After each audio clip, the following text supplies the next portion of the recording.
Hey everybody, hope you guys are all doing pretty well. I'm going to change up the music here pretty fast. Just looking for something a little bit better than this. Let me go to Epidemic. Well, Epidemic sound here. Maybe we can get some, no.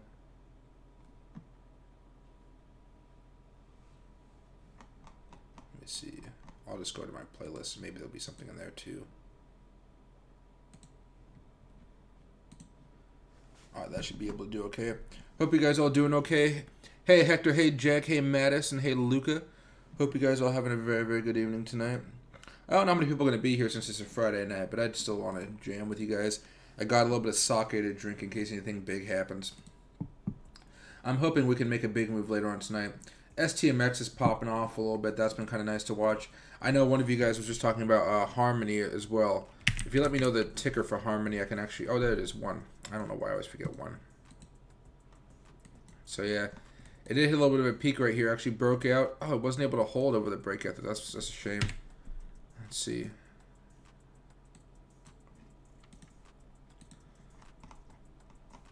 Let's clear out some of this old garbage. There you go. Yeah, so Harmony looks pretty good if you ask me. Right here.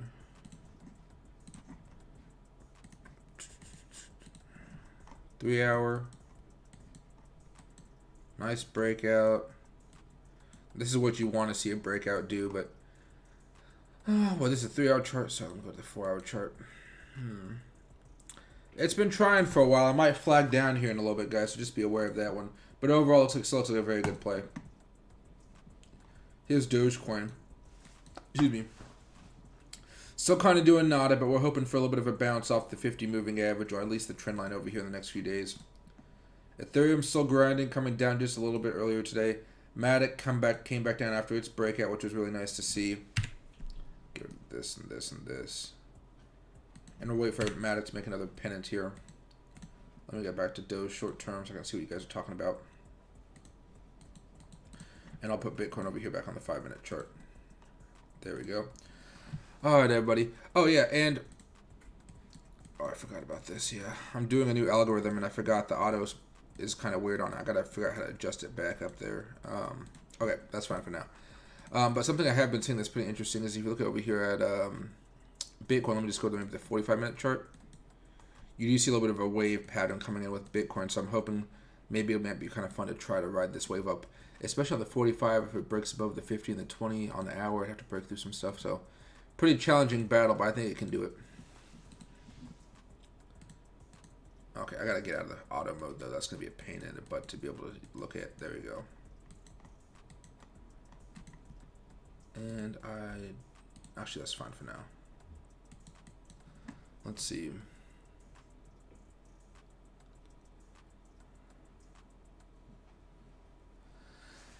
Hey Shot, will Doge increase like how other coins are increasing in recent times? Well, Doge did go up a while ago, but it's bled back down. Doge will probably have another pop here, but there's no certainty about when that's going to be. I would say just wait for it to break out of a certain level of some type of pattern. Normally, all the Dogecoin rallies happen off of a very simple pennant pattern. So if you're able to time that correctly, you can make a lot of money. But it would have to be on a very good day for Bitcoin at the same time. Okay, so that's to time up with what Bitcoin's been up to.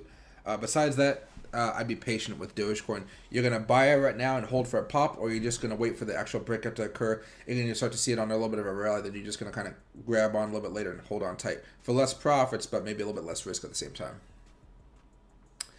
Let's see. Hey, Booger up. Yeah, STMX has been one of my favorites so far. It has been really fun to watch it kind of have these mini pops every other day, it looks like, or almost every day. Let's see. Hey, Hugo, is that Shiba? No, that was STMX here I had a few minutes ago. This is STMX here, trying to make a little bit of a move. Looking to break out again here pretty soon, hopefully. I know you guys talking about sheep here. And I will be drinking with you guys in a little bit. I got some those little sake cans that are really strong. They're really good. Ooh, I still got to get used to drinking out of a can. Yeah, but sheep still looks fine, guys. I mean, It's about, looks like it wants to break out and go even higher right now, so it doesn't seem like it's a bad opportunity to be buying in here. Maybe just wait for it to break out, but I mean, it's on a path, guys, at this very moment in time, right? Look at that. So turn along. We can leave Sheep on over here for a little bit, see if it's able to make some moves. There we go.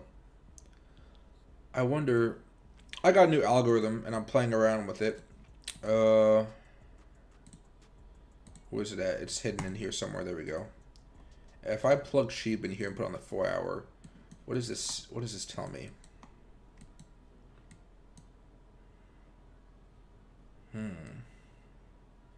This thing has moved up too fast for the algorithm to keep up. That's what happened.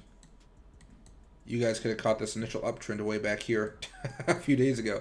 It gave you the right time to buy, and I guess technically it did give you a decent time to sell, considering how high it went up. So I guess it did do its job here.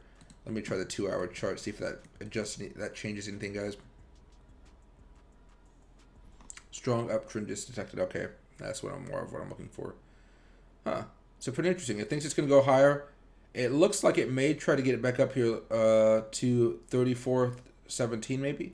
That may be pretty interesting. That's still a 20% up increase from where it is now. Of course, it has to get out of this, it has to break above this type of stuff right here. But what this algorithm does is it says, hey, there was a lot of selling pressure over here. The next time it gets over here, there's going to be a lot of selling pressure all throughout this range. So it doesn't mean necessarily sell. It just be prepared for a lot of selling pressure, people taking the profits, people shorting, etc. All right. But I'll hop out of this one now, and let's go back to 2. And we can try to see if she was able to break out again. It'd be more exciting if it was going for all-time highs, but I think this is going to try to go for all-time highs again, which could be pretty interesting.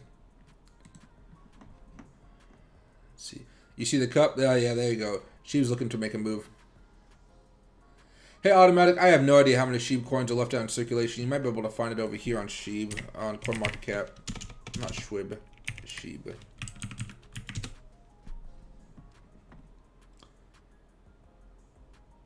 Circulating supply, about 394 billion. It looks like, so quite a bit. Or what? A max total supply? I have no idea. It's a lot. Just think about it. It's a lot. Like so much that don't think it's gonna hit $1 or a penny anytime soon. Don't think like that. Think of it getting to like maybe 50 something, maybe if it really wants to go parabolic. 50, 0. The last 4 is going to be 5000. There you go. All right, here Sheep goes, though. Sheep's looking beautiful right now. Let's see. Let me make a move here on this.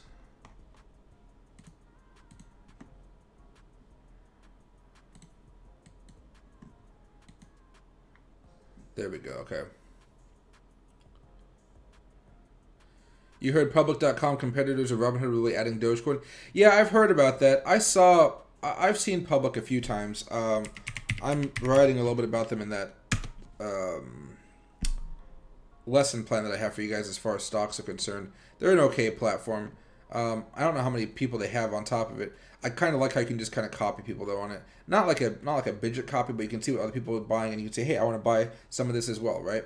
So it's pretty interesting. I wish the app was a little bit better, or the website was a little better, but let me see. Bitcoin, yeah. So, Bitcoin, Ethereum, ADA, maybe they have all these by now. Zcash, Dash, Ethereum Classic, XLM, Bitcoin Cash, yeah. So I think these are the ones that they have. So this is a pretty sizable amount, especially since especially since it's an app, right? Like when I go over here and I do my Bidget stuff, right? Oops, let me scroll up. In order to get all those coins, I think I have to go to spot, and then of course you're going to have like, many more coins to buy, right? A whole handful. But it is nice to see apps are trying to get as many as possible. Robinhood kind of just has been slacking about adding any new coins. I'm happy to see that other apps are adding more, out there coins. Like, there are a lot of coins that you see on here, like Mana or ENJ or Lina or Ren or Uma, 1inch, Matic, Sheeb, whatever. It's nice to see that you can get them. Well, some apps have them, but the majority of them are going to be exchanges like Binance, Bidget, KuCoin, etc. Right? Go back over here to United Futures. Drag this. I can leave it here for now. All right. There we go. It's 340 trillion supply. Oh my gosh, yeah, that's gonna be a pretty big number out there then. Let's see. They have max supply is what? 1 quadrillion? Yeah, see, I'm not gonna know those numbers. That's crazy. 1/2 max supply was burned. Okay, that's kind of cool. Every app includes Litecoin. Litecoin should be at least $1,000. You know what? Litecoin has just never been interesting. I think that's the one fault of Litecoin, guys, is it just has not been interesting. Maybe one day it will be, but for now, like, I have a bunch of it. Maybe like 100 or 200 now. I think like closer to maybe like 100, 130 or something like that. But it'll pop eventually. It'll pop eventually, and when it does, I'll be there to collect my rewards after hopping onto a very, very boring coin here. But it's only $176. While we wait for let me see what Litecoin. Let me go to the daily chart here. All-time highs, we're back at 430, so it still does have some moves left in it, and I think this thing will want to pop here eventually. It did have that weird little thing right there, though. That messes with the technicals just a tad. Excuse me. But overall, I think it's still worth having it just in in your back pocket in your crypto wallet.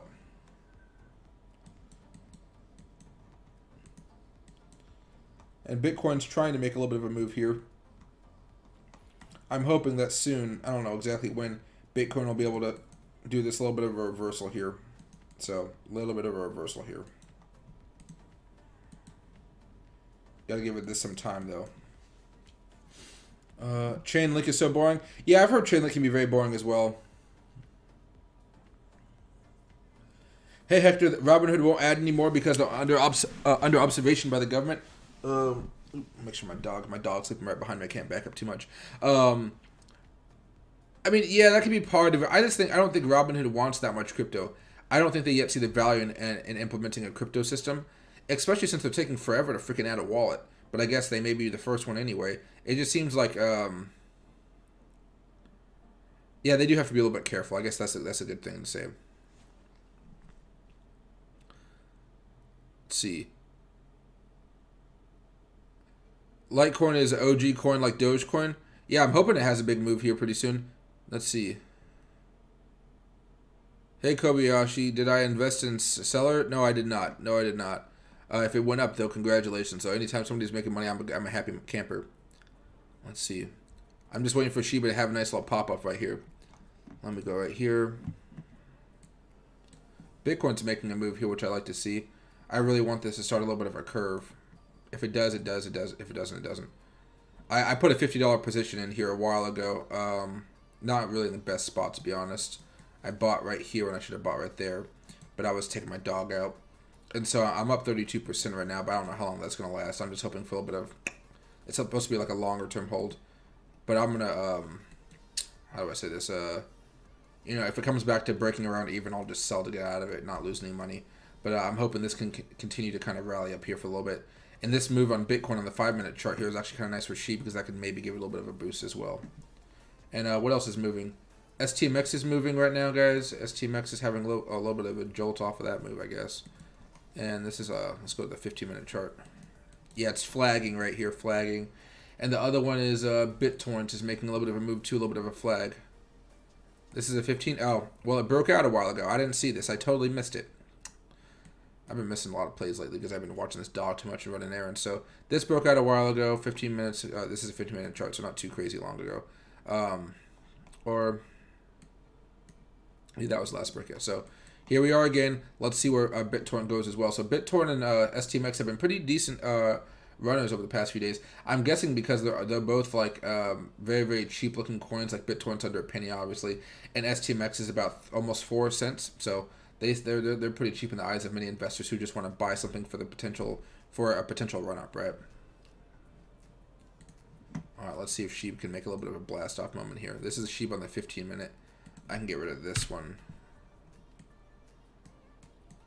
I can get rid of this one now. Okay. Look at the 5. Yeah, there we go. Hopefully Sheep's able to take off. Coinbase is in more trouble than the government than Robinhood. Yeah, definitely. Well, Coinbase has some crazy fees though. Like here, Coinbase.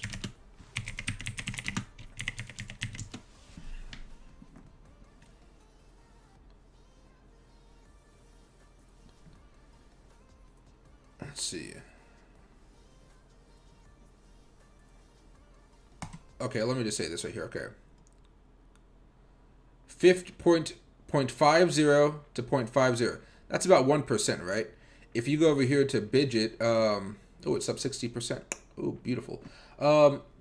You'll see the maker right here. Oh, it's probably, my head's probably blocking it if it is. I'm sorry.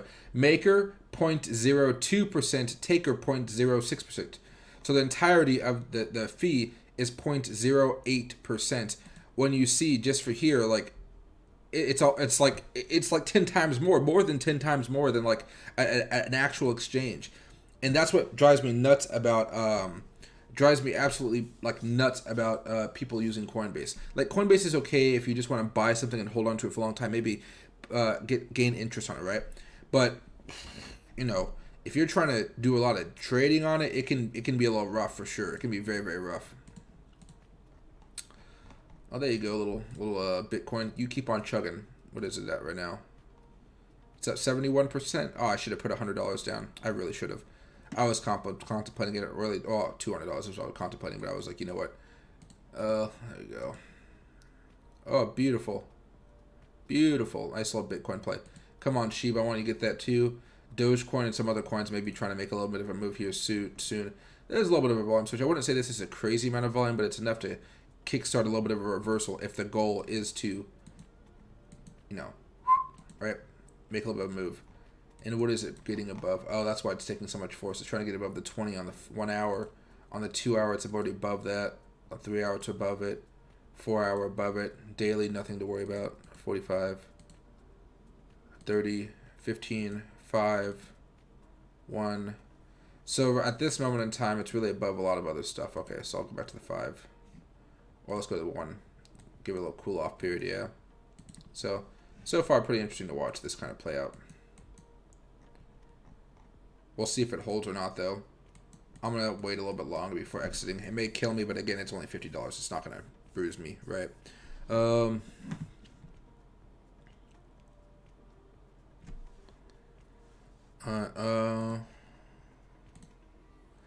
BitTorrent is a good candidate for Robinhood since it's under 1 cent. That's what I'm thinking of. If BitTorrent gets on Robinhood, that'd be absolutely crazy. I would really enjoy that a lot. I'm rooting for Robinhood to reduce the transaction fee in cryptocurrency. It forces Coinbase to lower their portfolio. I mean, I think that'd be pretty nice. It's just the apps are the most greedy of all the companies because they have to pay so many fees and stuff like that. Like anytime you guys pay something through Apple Pay, right? Anything through Apple Pay, well, Apple takes a cut of that, right? Apple actually takes a cut out of what you're giving to that whoever you're buying it from. And so because of that, these apps feel like they can just like do crazy fees in order to keep their margins up. And it's, I mean, for heaven's sakes, 50, like a freaking percent. When if you go to like an actual exchange, 0.08%, right? You know, it doesn't make any sense. Up 83%. Ooh, booty. I really should have put my money in there. Oh well. There are times when you can double down, but it's not worth doubling down at the top of a potential peak here. All right, but it looks like Shiba's still grinding up here pretty soon, guys. So.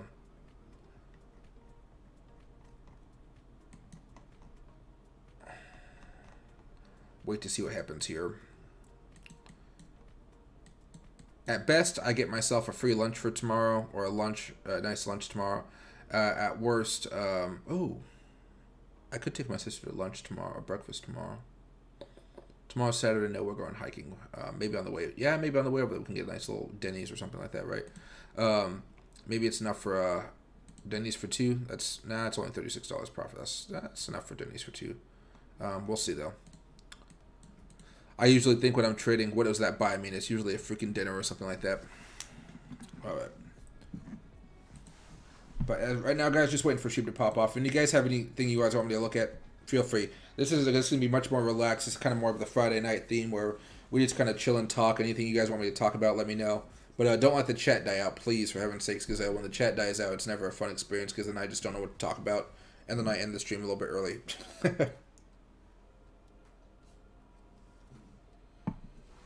Hmm. Oh, she looks a little weak, but I think it has potential to pop off here. Let me see. Sheep 15. Looks fine. Okay. Hopefully that weakness isn't...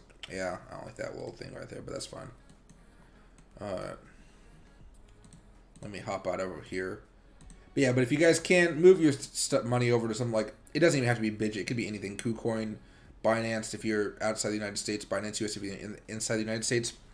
Something like that. It'll help you guys out a lot as far as trading is concerned, and just, you know, protecting yourself from fees. Now, I pay fees and whatnot, don't get me wrong, but at the same time, I'm not the type of guy who's going to be, or I'm not the type, how to say this?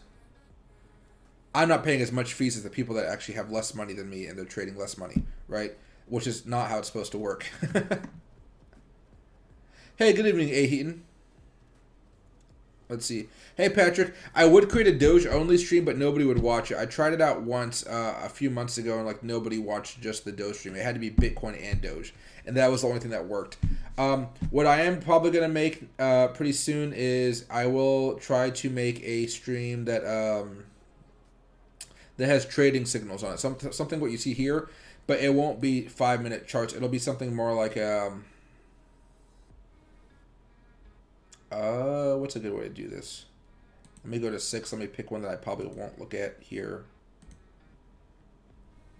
Alright, and let me clear all the drawings out.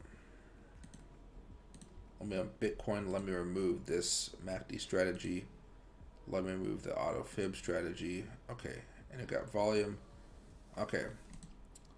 For now, don't worry about not having any moving averages. I will change one thing just to protect my eyes because this color scheme is horrible.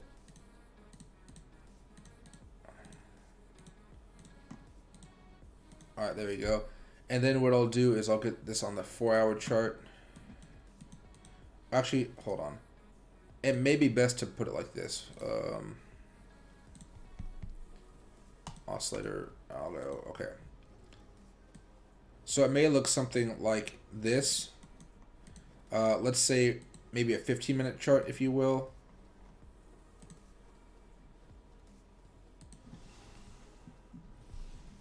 And then let's go to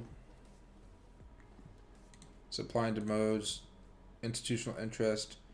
That should be fine for now. And then both. That's fine. Sensitivity, mid sensitives. Okay, it might look something more like this, right? And so you'll be able to see where the downtrend starts, right? Uptrend starts, downtrend starts, and hopefully we have an uptrend start here pretty soon. Damn, my dog has a fart and it does not smell pleasant. But yeah, so it'll be stuff like this, right? So maybe I won't have the actual bars here, but this usually indicates a high level of selling pressure coming into the marketplace, especially when you come up here even more, much more. So this is going to be a hard nut to crack, basically, is what I'm saying. But yeah, I'll probably have something like that. Now, for what I'll do here is go back over here. That's still chugging along. There was a little bit of weakness there. Hopefully it's able to recover. Why is there music playing on my... There we go. No. There we go, okay. Looks like Bitcoin's trying to make a move here, but it looks like it's hitting a little bit of resistance on the 1-minute chart if I can. Yeah. Hopefully it's able to pop up, but this looks a little weak at the moment. I'll give it a couple seconds, and if it pops, if it continues to move up, I'll be happy to hold on to my position. Although it could definitely just come back down here and keep on moving. So, what am I at? 87% profit. Yeah, that's not too bad. Okay.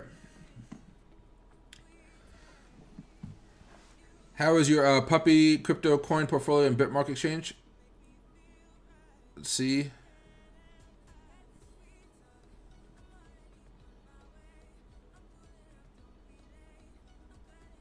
Let's see. There we go. Sorry, there's somebody spamming.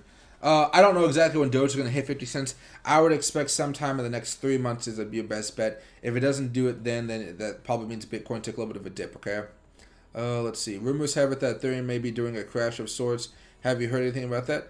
I have not heard about that, but I mean, right now, guys, I can watching sheep come down there. That was a little bit of weakness. I hope that Bitcoin doesn't have the same weakness right there. So if you guys looking at Bitcoin right here, right? Look where we are. We're at a big, nice. Let me go to the day chart. It'll be fine. We're at this nice peak right here, right? Well, usually, actually, I can use the algorithm for this because sometimes it's pretty nice. Dark pools, institutional interest. Here we go. There we go. Oh, it's actually here already. Okay. So you will see that there's high activity expected. Usually this means there's going to be a lot of volume one way or the other. So that means that, and you can see this trend line here, right? If I go to the 4 hour, you can clearly see this trend line. I mean, I don't need all these lines here. We broke out. Yeah, we don't need a lot. Okay. We're getting pretty close to this one again, right? So we're looking for a big move here pretty soon. But what's going to happen here is because we're at a high activity level, just assume that usually there's going to be a lot of volatility. That's why the title of this is like big volatility coming, right? Well, what you can expect is a big move like that, close to like the 60s, or at least to 50, like towards 60,000, or you're going to look for a big move down, right? I don't think there's going to be much in between. I think it's going to be a big boom or a big plop. I'm hoping it's more of a big boom, of course, but at this moment in time, there's going to be some increased volatility coming.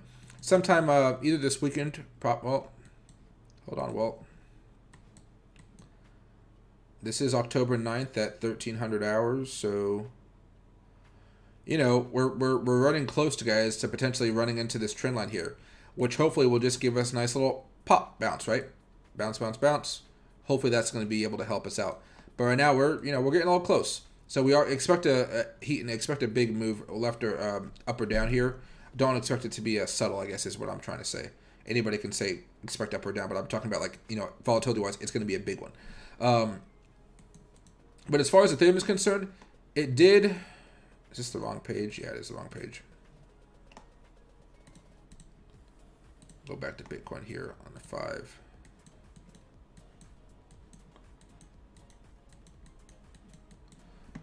All right. As far as Ethereum is concerned, ploop. 4 hour. It broke out. It's been gliding up ever since. It is currently at resistance. It was not able to break out of resistance. It kind of tapped above it for just a fraction of maybe a few minutes.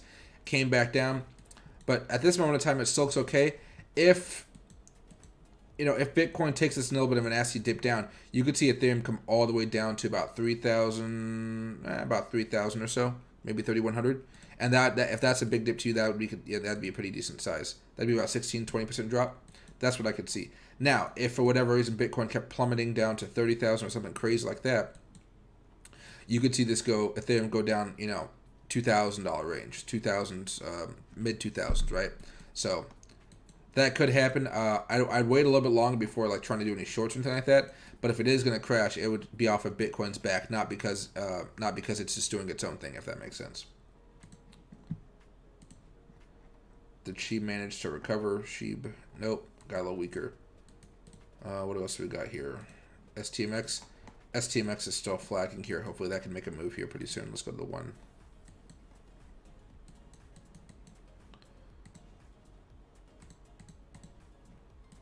There you go. Oh, I knew it looked a little weak. Alright, that's fine for now.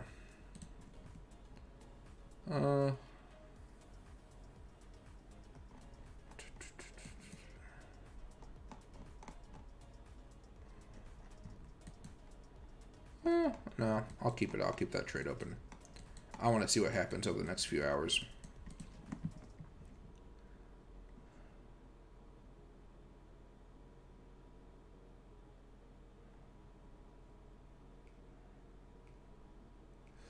Oh, I get what you're saying, low roller scratcher. Okay, I get what you're saying. Yeah. So how's the performance? You just buy the cheapest coins at random. It's not so much random as I look for something that has the ability to become memeable. Like Doge had an ability to become memeable. But it's doing fine. Some of them have popped off a few 100%. One has popped off like about 1,000%, which has been pretty nice. But I'm still holding all of those so far. But yeah, they've been doing okay. One has gone down like 80%, so not all is like, in green and paradise, whatever you want to call it. But yeah, so overall it's performing. Yeah, I would say overall fine, good. I kind of want to sell some stuff out of it, but at the same time I just want to like, you know what, I'm fine, right? I'm gonna hold on to them for years to come.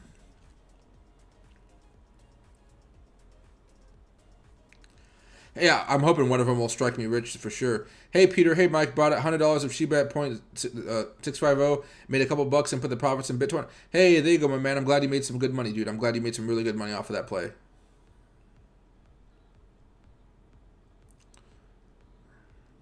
Let's see. Take a look at VRA. I can take a quick peek at it here. VRA. Nope. We're talking about crypto, aren't we?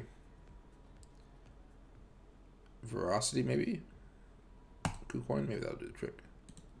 5 cents, it looks like. Made a big move. Broke out a couple times here.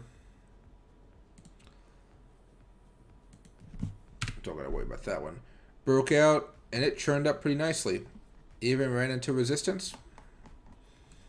Gosh, I haven't seen this in a little bit. But yeah, so far so good. This looks nice. Let me go to the 15-minute or something a little bit. This time. It's stable for the moment. If you want a stop loss just to take your profits after this initial breakout that happened a while down here, I would use this level right here at about 0.0504. That'd be a decent stop loss just to kind of protect you from losing all those profits that you had. And then if you're looking at for whatever reason you're forced to sell, you can always buy back in later and get some more profits out of it. But for now, I wouldn't really be buying at these levels. I'd be patient. If it drops down here again, maybe you can look at opening a position. Otherwise, I'd just be patient and wait this sucker out. But it looks fine. I expect as long as Bitcoin continues on this upward trend here that you're seeing right here, I need to take these off. As long as Bitcoin's expecting that type of trend, you should be fine with seeing this break out to another level. Dark pool prints off. There we go. And Bitcoin's making another move up here as well. So it is still churning up here. What are we at? 97% profit. I really should put more money in here. 98. Can we go to 100? Maybe. 99. 102. There we go. All right. Guess who can afford lunch tomorrow? All right, we'll hold on to that for a little bit longer. But yeah, Veracity looks fine to me. Anything else? Yeah, we can watch Doge for a couple seconds too. Let's see.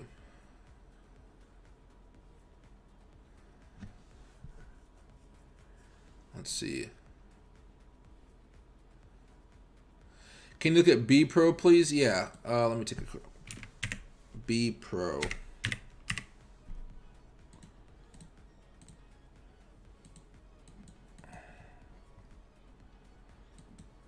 Okay, well, this will be pretty interesting. Did we already break out of this one right here? Right there. The heck was that?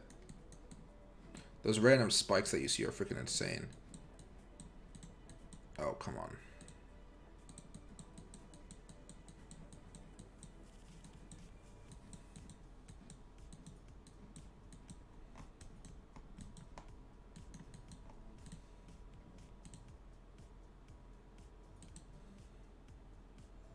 Already break out.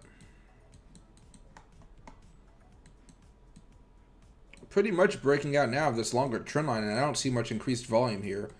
Overall, it looks like it would still be a good play, but let me just check it out very fast.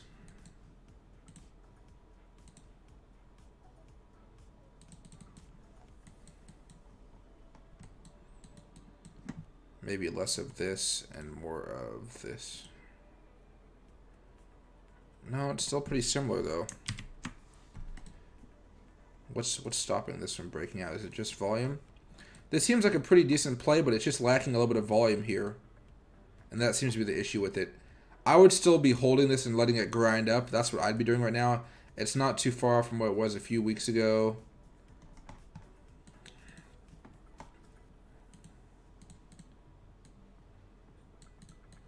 You might hit a little bit of resistance around 10.01085 cents. that might be a little bit of a trouble for you. But beyond that, I think you should be fine holding this for a little bit if you want to. I'd wait for a more sizable momentum shift, like you actually see some volume coming in here before really buying, if you can wait for that. If you just want to kind of wait in anticipation for that with this tight stop loss, you can do that too. But right now, it just looks okay. There's nothing really crazy about this at the moment, even though it looks like it's trying to break out, but it just hasn't broken out. One last thing I'll check here for you is, excuse me,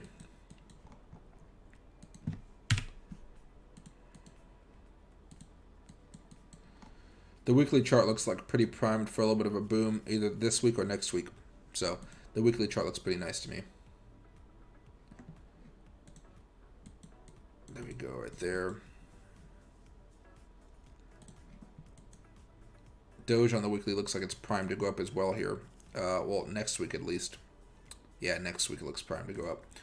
What is Bitcoin on the weekly? We don't look at it too much. I mean, if anything, I want this to continue to keep on going up, right? But whales have a way of messing with us. Doge, there we go. Let's see. Meta Hero.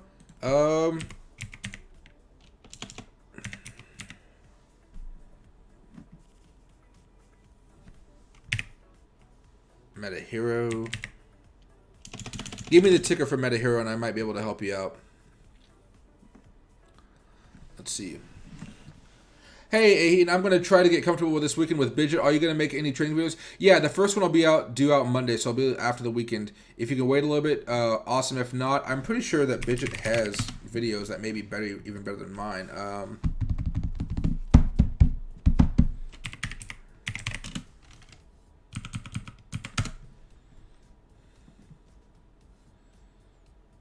Here's one. It's 11 minutes. Passive income. It's not really passive income. It's copy trading. This guy. I'll just make one and I'll try to have it out by Sunday for you. That's what I'll do. Saturday I'm going to be hiking with my sister for most of the day. But I'll try to get one out for you on Saturday. And it'll go throughout the whole process. It'll go from the time like after your account is approved to everything you need to do to start copy trading. And that way it'll help you out, because I don't think you're actually going to be trading much of like futures. You might be doing United Futures, what I do, but you won't be doing futures. And if you're doing spot, that just means you're buying coins. Spot is basically just buying coins like you would on an app or anything else like this, right? All these types of coins you have access to, you just be buying them, and they'd be placed in your wallet. There we go. Okay.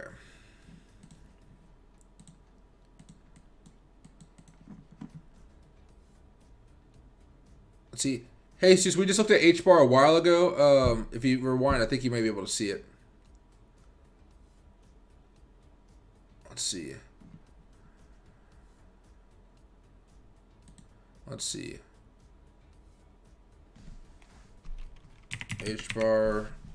I can't look at it very fast just because it's on Coinbase. There you go. Still nothing though. H bar, still nothing happening. Look at that. You just gotta be patient with it. Be patient, you'll be fine. It's riding over the 20-day moving average at the moment. Watch for the trend line. As long as it holds above that, you should be okay. Short term, though, it did break down out of that a little bit, actually. I could actually adjust that line a little bit if I can. Okay, I'm not even going to try. But, yeah. So, it looks like a lot of selling volume in the last, actually, 8 hours or so. Yeah. This thing's probably going to come down a little bit more. Maybe if it comes down here, you can look to open a position on it, but I wouldn't do that. I wouldn't open a position right now. This looks pretty darn weak at the moment. Maybe since Bitcoin's trying to do something over here, maybe.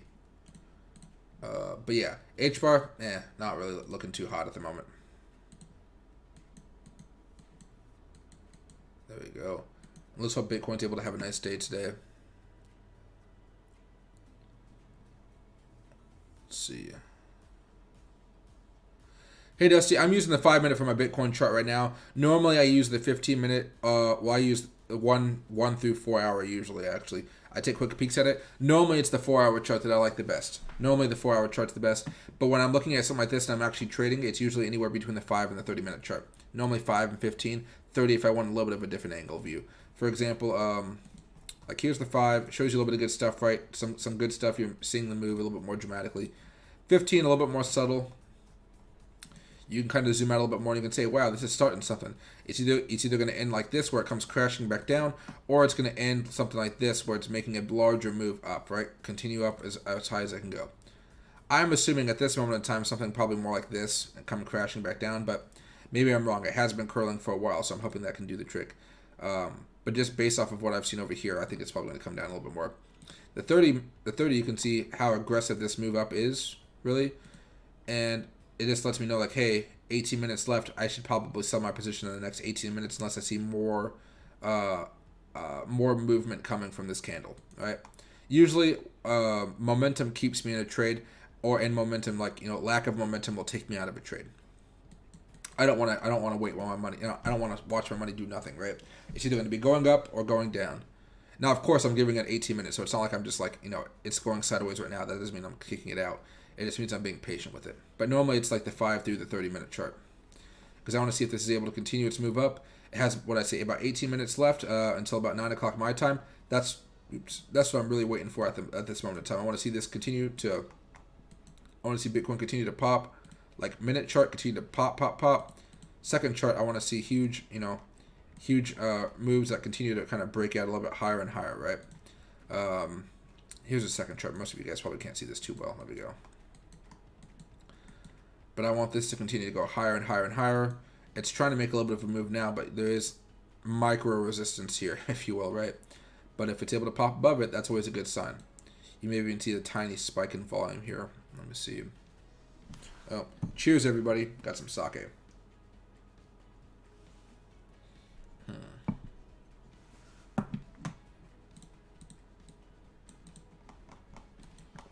Just for YOLOs here until I... and Dogecoin's looking to break out as well, too, here. Let's see. Hey, Mooder Hill. Happy to see you, my man. Hey, QSP. Oh, sorry. Hey, Mando. QSP. Yeah, let me take a quick peek at it. QSP. Quant stamp. Okay. Well, see there. Just see? It always takes a little bit of a boom. A little bit of a large candle. Even on the second charts, it all matters. Okay. I'll get back over to the minute chart, or the 5-minute chart now. I just wanted to show you that little cool thing. I like watching stuff like that happen. Even on the second level, it's still, I don't know. It still gets me excited every time. And now we're going up even higher. Now I'm up 121%. I really should have put my money in here, but I'm going to keep on saying that till it's over. But yeah, should have put my money in here. Okay. Let's see. Quant stamp, it's pretty darn cheap, so I'll use the last 3 digits to talk about the numbers. Like right now it's at 126, so it'll be 126, right?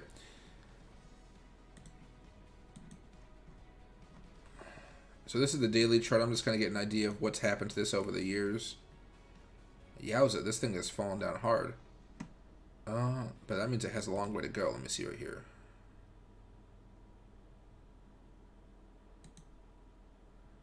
Yeah, this thing can go up 4,000% if it hits all-time highs again. That'd be kind of nice to see. Let's see.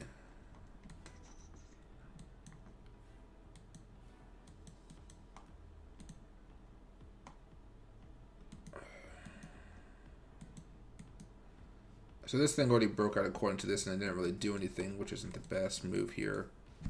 Pretty close to support at the moment.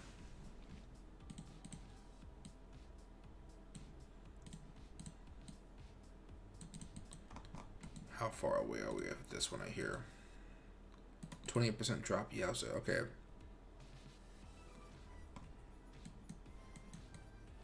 You could buy this for a potential cup and handle. It seems like you're going to be able to buy a lot since it's so cheap, right?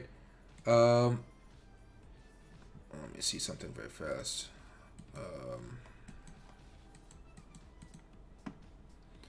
And with what Bitcoin's doing, looks like it's trying to fall a little bit. This is something you'd probably want to add a little bit of money in every single week, but overall, this doesn't seem too exciting to me. You're gonna be buying a few, waiting for the pop, and just rinse and repeat. It looks like this one right here back in May though, or this was back in September, not even May. Wow, this was a big one. So yeah, this is something I could see holding for a long term, and when it has these massive pops, that's where you're going to want to sell your position, then buy back lower, and do a rinse and repeat strategy. Because so far, this has very little chance of meeting its all-time highs from years ago, at least anytime soon. So looks okay. Be willing to let this go down maybe even 20, 30, 40% before it pops. But once it does pop, you're going to be looking at some nice profits. Okay, this is looking a little bit weak here. I might sell it pretty soon.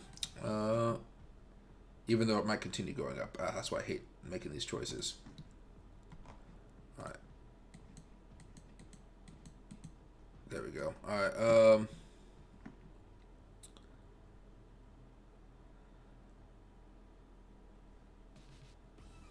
You heard the news that Biden will sign an executive order for cryptocurrency? I did not hear that. That'd be pretty interesting. I wonder what he can actually do with his executive authority.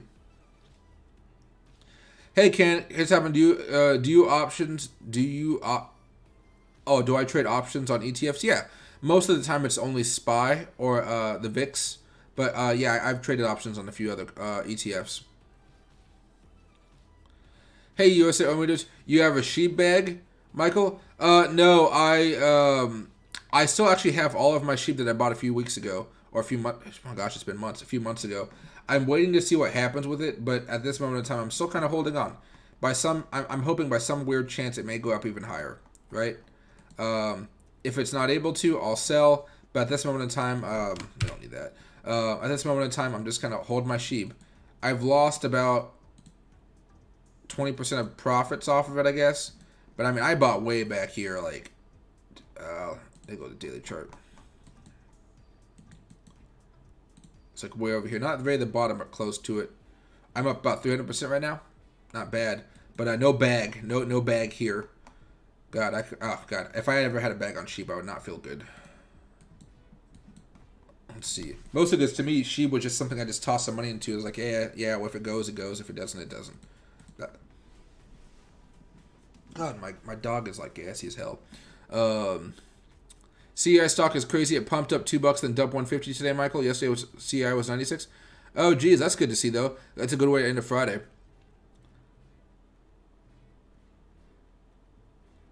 See, by the way, our driving lessons coming along with sister, they're pretty good. She's pretty much finished her driver's ed course, and all she has to do now is take the actual driving test. I think she has maybe one more drive to do at her driving school, so she's pretty excited for it. The only thing is, like, because of COVID, they're only allowed to do one drive at a time instead of having two kids in the car to drive after like a half an hour, half an hour there. So it's like it's like such a longer process to get rides available, like get on the list, right? But she's being patient. She's almost there. And then within a few months, she'll be able to have a driver's license. Then she can drive herself to school. She can pick herself up from school and save me a lot of time from a hassle of picking her up. Let's see.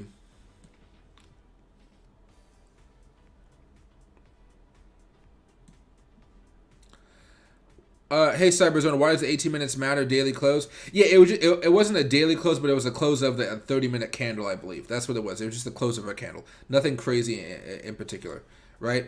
But what I was saying is, if I look at the 30-minute chart, I said I want to get out of this position in the next 18 minutes unless I see some nice movement coming up. And so far, it's been answering, and I have a little bit of movements coming on here. So as long as that movement can kind of show up, I'll be happy. Because pretty soon I'm going to sell this position because I don't think this is going to turn into this. I'm thinking this might turn into something more like a this or a this or something like that, right? Maybe a this. But I'm being patient with it at the moment. And since I bought early enough, right, I'm allowed to be patient with it. That's kind of the beautiful thing. But you see how it's trying to curl down right now? It could easily come back down a little bit more. Well, yeah, I'm going to exit my position now. 108%, that's a good way to go. All right. And now it's coming down a little bit. It could possibly still keep on going down. It could possibly keep on going up, guys. It's just like at 100%.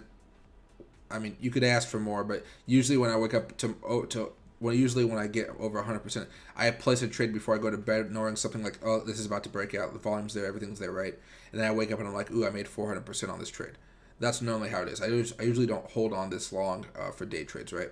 Even if it keeps going up, I'll be like, 100% trade, I'll be fine.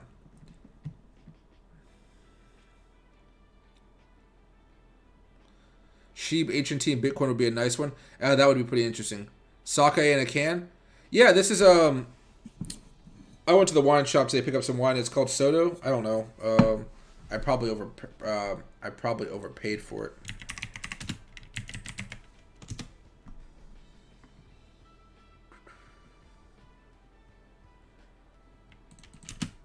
can.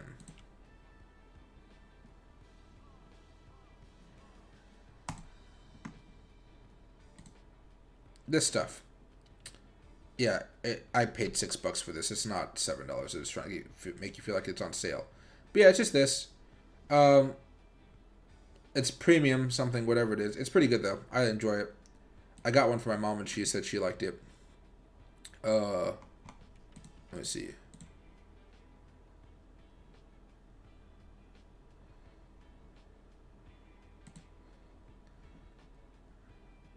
I guess it's the same thing. Just I guess that's a restaurant version. It's Jumai Donge sake, which is as pure as it gets. They polish the hell out of the rice and use the pristine mountain water. You don't heat this sake; you drink it cold as you can get it. Soda has almost a yellow tint to it when it's the bottle. It pours fairly clear. So apparently, it's a nice sake. It explains well. It's like $6 for this little teeny thing, right? I'm hoping Bitcoin can keep on climbing though. Oh, let's see. Hey, little roller coaster. This is my daughter. Oh no, I don't have a daughter. I'm 26. My man, I'm 27. I have a younger sister. She's 16. I'm 26. So we have a 10-year difference. But no worries, Mondo. But yeah, no kids yet. No kids. Hey Dean, do I use leverage on my trades? Great channel. I do use leverage on my trades. So like basically that 100%, it came from me buying like right here. 100% was this to there, right? Now that also means if it went here to here, that's down 100%, right? I would be out by then, but yeah. So like when I go over here to Bidget, I have a link down in my description if you guys ever want to try it out, right? I am an affiliate. I will get money if you guys sign up. Blah blah blah blah. Full transparency, right? Well, I actually don't get money if you guys sign up, but I do make money if you guys trade. I guess is a good way to say it. You have to like put money in their trade and do something else, I believe. But yeah, so you can see right here, my leverage is set to 125, right? But you can set it down to 50. Today, I actually walked one of my friends through on Google. The friend I went to his wedding a few weeks ago. I walked him through setting up everything on Bitcoin because he wanted to try out not the paper trading, the copy trading, right? So, but normally I trade with 50x leverage, but sometimes I do 125x leverage if I'm pretty confident of the position, right? For example, this one, if I pull it out a little bit, go to 45-minute chart, or excuse me, 50-minute chart. We've kind of been in a lot of these cycles lately. We're at the low end of one. Why not, why not pop, right? So I kind of missed buying it though. I should have bought down here or around here. I waited a little bit longer, so I could have had like 150% profit if I waited or if I was earlier. But honestly, I think I was taking a nap or something. There we go. This is still moving along okay. Hopefully it's able to continue its grind up. But I don't like how volume was really decreasing off a cliff here, and we'll see, yeah. So hopefully it's able to continue up. I think it can. It just needs another little push here. Meanwhile, Shiba is starting to curl. That's just nice to see.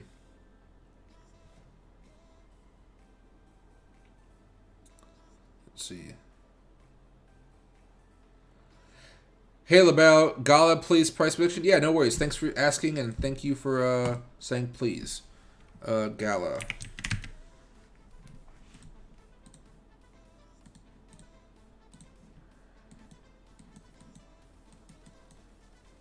I don't know if it's actually new, if it's just kind of new for Binance. I'm guessing more new for Binance here. So I really don't know what's going on with it. There you go. For now, since I really can't see what happened in the last few weeks. Gala Polynex. So I'm guessing this must just be a newer coin. OKX. Must just be a new coin. Okay. Okay, that's fine.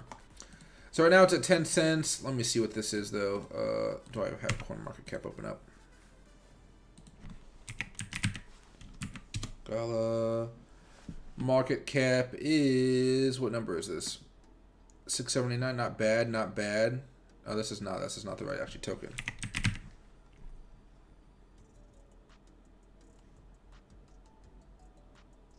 Maybe this is the wrong Gala. Then this is a 10-cent Gala. No, this is Gala. Okay, so they don't have Gala on this one. This is actually pretty interesting. Okay. Oh no, it's right there. Okay, never mind. My bad. I don't know what that was. Market cap of 724 million. That's not bad at all. This is a good long-term hold already. I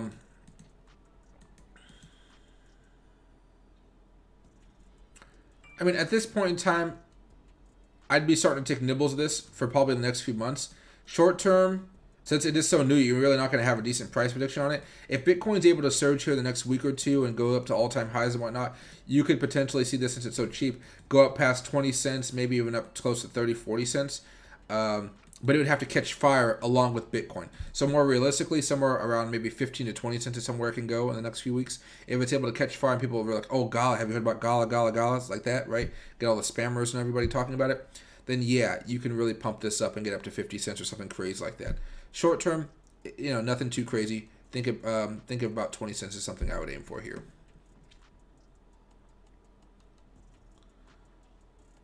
Let's see.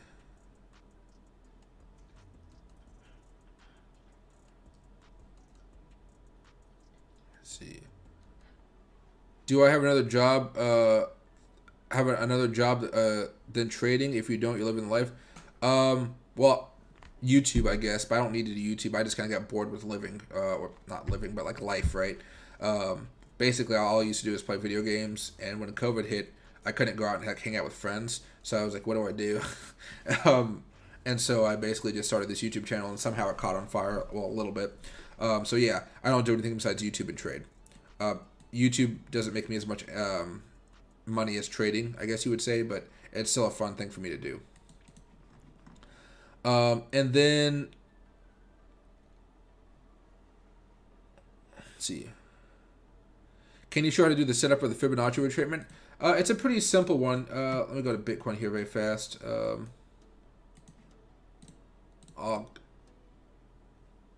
me open up another chart here. Give me just a nice chart that doesn't have all this crap on it. Fine, we'll do this one.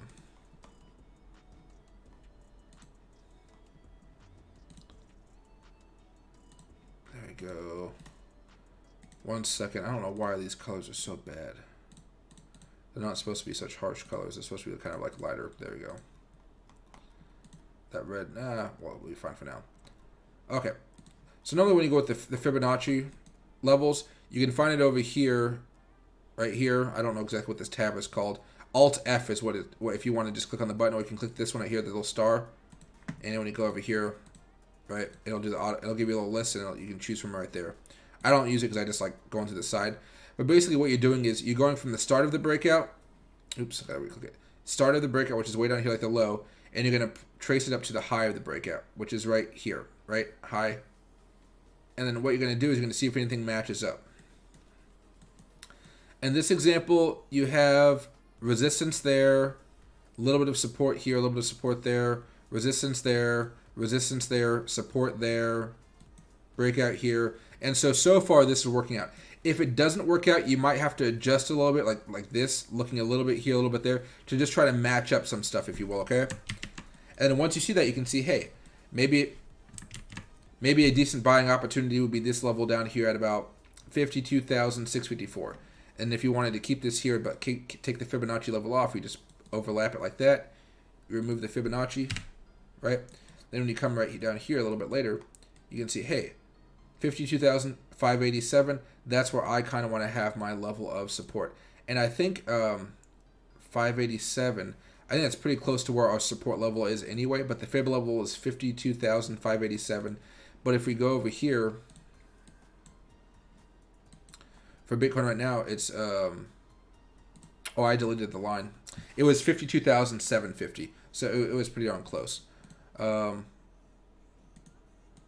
here, it did fall down a little bit there. Go back to Dogecoin. But that's basically how you use it. And you want to, once you determine the lines, then you just think of them as levels of support and resistance. You're thinking about different pivot points, basically. Where after the lines are drawn, let's say this is a fib line, this is a fib line, and this is a fib line, and the price is all the way up here. You can guess, hey, it has a chance of bouncing here, here, or here, and allows you to start to formulate different plans. So whenever that plan actually comes to fruition, you'll be able to trade it appropriately.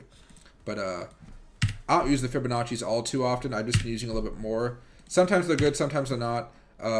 They don't always work, I guess you would say, especially when stuff is manipulated as Bitcoin, but it really does help out when it comes to the stock market. Dogecoin right here. Let me go back to the 5 on Doge. There we go. All right, dog's still sleeping.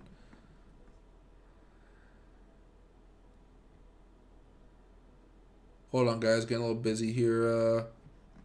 Matic, yeah, we've done Matic a few times, my man. Happy to see you back, Discount Killer. So Matic actually broke out yesterday, and it's been looking okay ever since. I missed the breakout because I think it actually happened in the middle of the night. I was pretty ticked off I actually missed this one because I had been watching it for a while. Because it tried to break out here and actually put a trade down, and I lost money because it fell down afterwards. You notice how this line is tapping this line and not this one because I had to move it up a little bit. But yeah, so it's broken out yesterday. It had its little bit of rally. It's cooling off now as Bitcoin's not really doing anything. You see the, well, let's go 2 hour. 2 hour, it's consolidating at the moment. I'd be patient with this one. I think it has another chance to have a nice little run up here, but it's going to have to time up with Bitcoin because this surge happened at the exact same time Bitcoin surge was. And before that, without Bitcoin moving, this thing was not moving on its own. So it seems like this one is a little bit more reliant on Bitcoin than I would like, but I still think it has great potential for having another breakout here. If you're looking at Matic like this, right, it only broke it through the first part. It's not a huge breakout. Now that it's already broken out there, now you got to look for it to try to get back up here to maybe 150-ish levels. And then from there, depending on what Bitcoin's doing, it's either going to try to break out again and make a larger move closer up to maybe $1.80. Is that what I think it was? Yeah, $1.80. Yeah. Or it's going to actually get hit by resistance and then be forced to come back closer to maybe $1.30, maybe even $1.25. Hey, Quan. Hey, Mike. Have a good day. Hey, I appreciate it, my man. Thank you very, very, very much.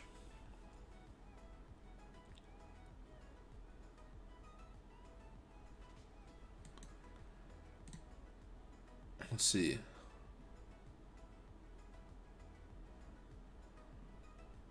There you go. Sorry, guys. There's some like very stupid spammers in here saying, "Oh, I want to learn how to trade with this guy." They're getting smarter and smarter, guys. Gucci fibs, Mike. Oh, Jesus. If you're losing money, they don't even close them. They let it ride to huge loss. What are you talking about? Let's see.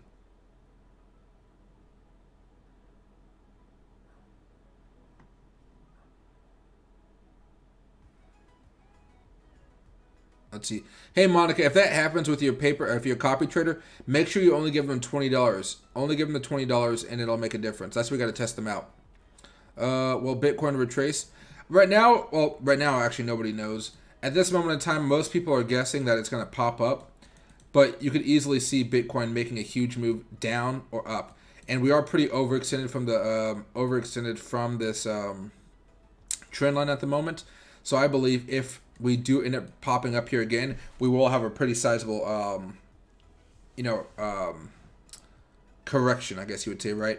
If we end up popping back up here towards, the $60,000 range plus, we're probably going to have a pretty hard correction over the next few weeks after that.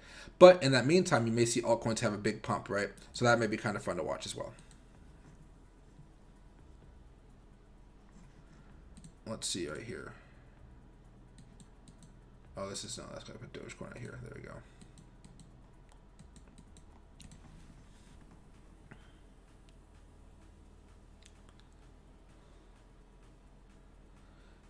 Could you please look at Solana and give your thoughts? Sol, yeah. I don't think it's doing anything. Has it done anything yet, guys? Oh, yeah, my little wonky arrow, though. I never make nice arrows. But yeah, right now it looks like it's trying to curl back up, so I may actually make a little bit of a move here in the next few days, which could be pretty nice. I would say probably sometime this weekend this can actually make a pretty decent move as it bounces over the 20 moving average.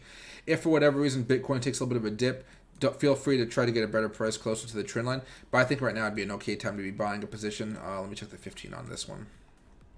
Bleeding down a little bit. pretty close to the trend line. So yeah, give it a little more time, you might be able to get a better price. Or if you want to, you can start nibbling on certain areas of it. Just use the trend line as the ultimate stop loss. If it goes below it, cut your losses and just move on.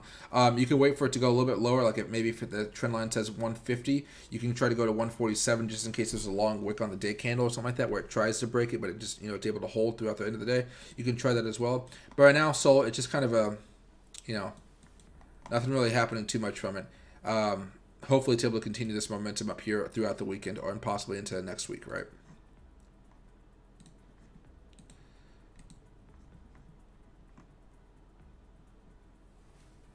If the trade goes wrong,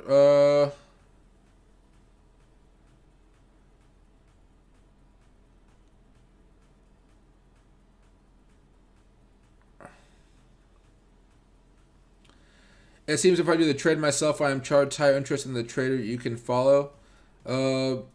Interest. Yeah, I would assume so. Like here, because copy trading is more of a discount, and what they're doing is they're paying the other person. So if I go to copy trade right here, this is for A Heaton as well. She tries to set everything up. When you guys, I'll tell you guys what to do as well, because most A Heaton, you probably have your money in the spot account, and you need to move it over to the futures account, and I'll make a video about it as well. And then you're going to be using the United Futures copy trading. So once you get here, you're going to find somebody that you like. You're probably going to go to profit loss ratio, right? Who's been doing pretty good. Let's say I want to follow this guy, right? And it says profit share ratio 10%. Then it has a little tutorial button right here. Okay. And it'll give you everything you need to know about this copy trading process, all this type of stuff if you like reading like I do. Reasons for failure of copying, right? This is, you usually don't hit this too much unless they're opening a lot of positions, or you just have a lot of copy trading. You're following a lot of copy traders, and they just all taking up too much of your total cash flow, if that makes sense. Which you shouldn't have too many followers. Okay. But yeah, that'll answer a lot of your questions right there. But basically, when you're setting this up, you want to go somewhere about $50. Give them a little taste to see what you like. Maximum follow, you can set it to whatever. I set mine to $5,000. But if you want to be a little bit more reserved, you can set it to like 100. It doesn't really mean too much here. The amount of USD represents the upper limit of the margin used to open a position for each trading pair. After the margin of the current copy reaches the upper limit, it will no longer follow, or the current copy can close the position and then use the margin as lower than this value. Follow the trader's next position opening. So basically, this is with margin how much you're investing. You can invest at 100. That's why I say at 500, because when you do 125x leverage or 50x leverage, that 50 times 50 leverage, that's how high it's going to get, right? So maybe you want to do 500 to be safe. That's 10x leverage, or 1,000 if you want to have a little bit more than that. So I'd probably say somewhere around 1,000. And then what you're going to be doing is you're going to do future settings for your leverage mode. Okay. If you want to have stop losses in here, like 50% stop loss, you could put it right there. And if you want to have a profit taking stop loss, you can do that as well. Like 100% profit, let me take it. Depends on how you trade. Maybe that's maybe you just want to let it ride and let the guy sell it, or guy or gal, excuse me, or you can just let it keep on riding until you personally just want to cancel the position, right? Then you're gonna hit next, and then it's gonna do its like little thing that's to say, hey, stop loss 50, stop loss 50%. You're gonna hit confirm, and then from there he's gonna be able to trade. If you want to follow their trade, you want to see what they've done. They don't hide the trades. Usually you just come across them with a bad streak. Like let me see right here. This guy's, I'm trying to find something that's made a lot of trades here. Okay, this guy's traded a lot. So, history. You see he's had a lot of decent trades. Keep on going, let me see. This guy's not bad. Okay, here you go. Down 27%, down 8%. This guy's really, really good. That's the only reason you see it like this. But usually when it comes to random people, you're going to see them have a lot of bad trades as well. So that's why you got to go through the list and try to see what you got. Down 43%, down 21%, right? These are long 100x though, so be careful with it for sure. It's not like it's 100% given, but so far they've given me good returns, and that's why I've liked them. But I do know what Monica is saying. Sometimes you'll see that traders double down on their positions instead of just exiting it out of them. So if you feel like, and that's where it comes into effect that you actually have to. How do I get back over here? That's where you're gonna. If you want to put the stop loss there at the beginning, you can do that. So if for whatever reason you lose 50%, you lose 50%. You don't lose more. It can be 20%. It can be 10%. It can be 5%. Whatever. Just understand that with the leverage increases, if you're doing 50x leverage or 25x leverage, it is going to make a difference. But I will make a full video for this Ahit and Monica on Sunday. Well, it'll come out either Sunday, probably Sunday evening. I'll say. Go back to 5 with the Doge. Anything else moving? STMX is still kind of trying to move a little bit here. Ooh, see, I sold right at the top, or close enough to the top. But maybe I could open up another position here pretty soon. But Bitcoin coming down is dragging Dogecoin as well.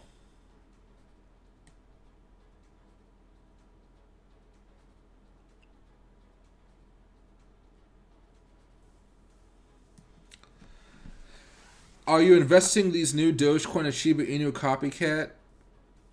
You just put $2 each for $50 new Dogecoin, meme coin. It'll only take one coin to strike rich. Oh, geez, no. I've been, what are you calling? I've been, well, with my sheep profits when I sell it, I probably will put that original $200 back into sheep, and I'll look to buy some more coins with it here. But I'm just being very patient about how I approach buying some of these random coins, because my only thought process is here. Right now, it's not the best time to be buying some of those coins, because if Bitcoin takes a dump back to 30,000, or where's the trend line at now?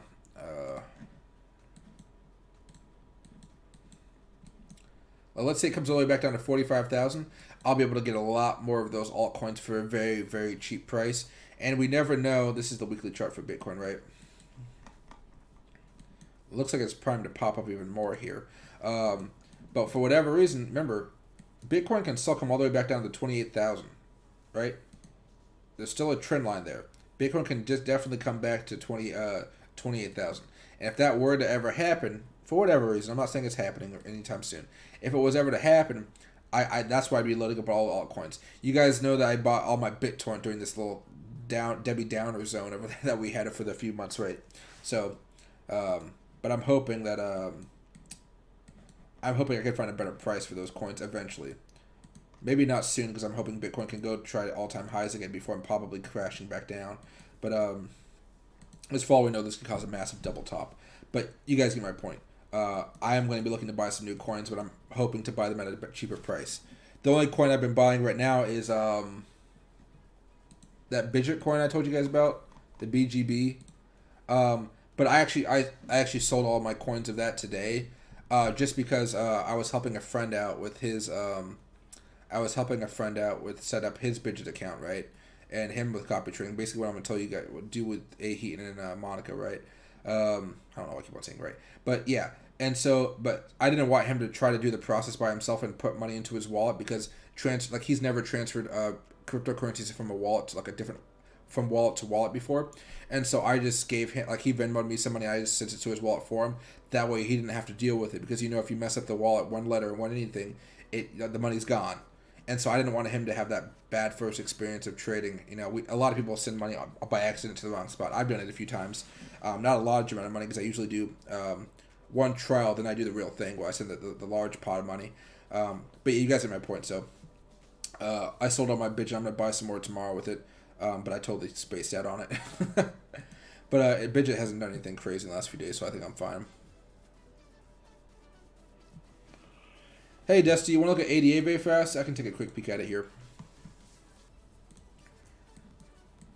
I think ADA is a little bit more of a long-term play here. See how it's starting to curl back up slightly?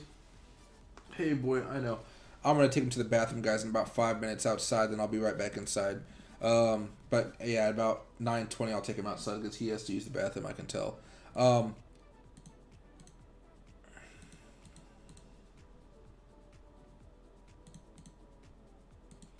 on, little guy. There we go. We can do this for now. So now we're kind of in this channel, right? We're at the lower end. You could buy for a potential increase here. I'd be looking. We did break out here. Nothing really happened though. Now we broke the downtrend. We're sideways now. I guess that's what happened. But if I were buying right now, I'd be anticipating a little bit of a boom. I would time my buying of ADA specifically to what Bitcoin's doing. Some other coins like STMX and BitTorrent, they kind of have their own fun without Bitcoin. Same with, you see FTM and Luna and Sheeb and even a little bit of Bitcoin SV. There's something like there's stuff like Matic and 88. A lot of the times are tied up with Bitcoin, notwithstanding the 88's like a little pop it had a while ago. But so right now, I'd be buying right now just in anticipation of this little curl. If you're looking for a stop loss, 13% stop loss at about $1.92, or if you want to cut it a little bit tighter, you can have something more like a $2.10 stop loss, which may be something like closer to 5-6% on it.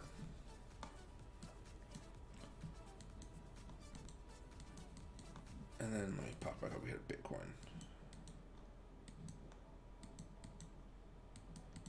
Well, this may be a decent time to be buying back in, but I'll wait. All right.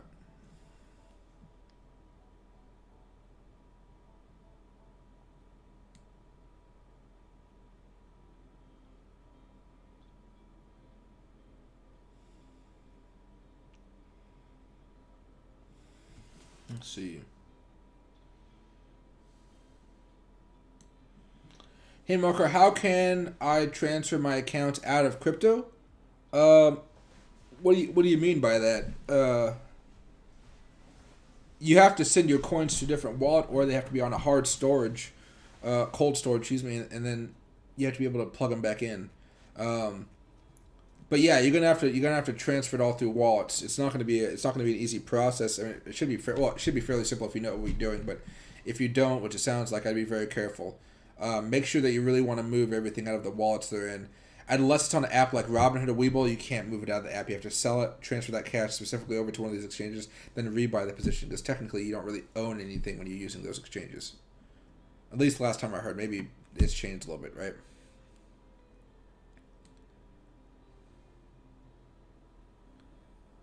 Let's see.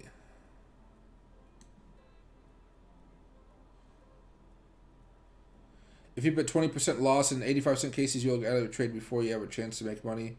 Let's see. Oh, that may be something right there. Yeah, I don't have stop losses on my trades. Usually, what happens is if I make money, I make money. If I lose money, I lose money, and I'm okay either way. Because overall, the copy trader makes me money, and that's what I'm pretty much there for, right? Hey, Ken, I like STMX long term, but let me see right here. Every time I say that, it has like a crazy pop like this, and I just get out of the position. I bought back like 2 days ago on STMX, and it's been doing okay. I was kind of hoping for a shorter price, but when I saw Bitcoin pop, I was like, it's now or never, right? But I did sell mine up here, so I did get a lot more coins out of it. But yeah, as far as STMX is concerned, long term, I'm pretty happy with it. The company seems to be doing something pretty interesting over there, but right now we're looking to probably get up to maybe 0.047 pretty soon, which could be pretty fun. That's still another 23% or so. I don't know if it's going to break above that personally, because I think that will be when Bitcoin actually starts to reverse. But I like STMX as a long-term hold. I think it can get up to $1 someday. So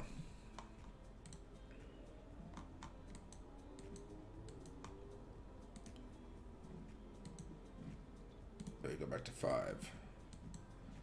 Actually, let me see. Did Shiba ever make another move? No, Shiba's still cooling off here.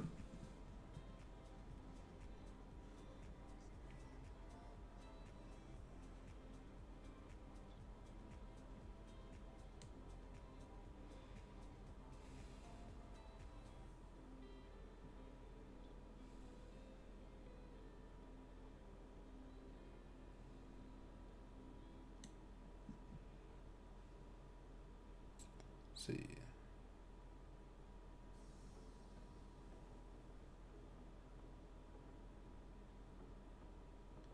So Monica, you're paying the fees for the leverage as well. The money you borrow in order to make the trade.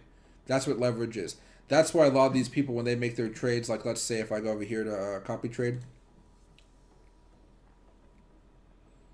and let me just go to somebody that's had a pretty decent week. Okay, here, and you go to copy trade. Oh no, history. You see, it has 85% profit, right? 85%, 80, whatever, 70, whatever. 125x leverage, yowza. And so you're expecting the people that put money in there, they might have made anywhere from $100 up to $1,000, right? but they're probably paying fees of around $13 to $20 for that trade. So if they made $100, they probably lost about 25% of it to fees. If they made $1,000, they only lost like a percentage of that to fees. That's why the more money, the better. But it's still worth taking that time to actually practice and testing these guys out, right? And usually these people like to have more money in their accounts than less. Let's see right here. Ooh, Bitcoin's going to get... Yeah, I should take a little bit of a bite there for Bitcoin. That's okay, though. Hey, Deepak. Nice to see you back, my man. Seller, let me check it out.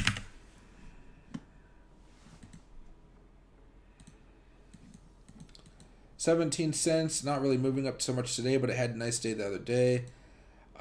Man, I'd say be careful with this one unless Bitcoin continues this rally here, which it looks like it wants to. This one looks like it's either going to fall or go up at the moment. Let's see. It hasn't broken out yet. Maybe you want to add to a position if it breaks above this 1996 level right there, or 0.1996. I think that might be pretty interesting. It is pretty far away from the trend line at the moment. I don't see too much of a problem with that, actually. But as long as the momentum can keep up here, you should be fine. Short term, nice consolidation. I wouldn't worry too much about it. Let it bleed until it pops, but I would still be holding it during that bleeding process.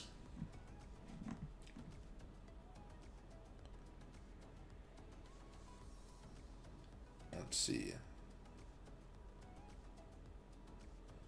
Hey, Cyberzone, should I get software like Connolly to handle taxes? If you want to, I think it may help. I have an accountant, so I don't have to use the software, but I do understand that without the software, it can be a pain. I don't know if you've done taxes with crypto before or stocks or options. Usually what they're going to give you is a form, and most of the time that form is all you need. I think you should be able just to upload it to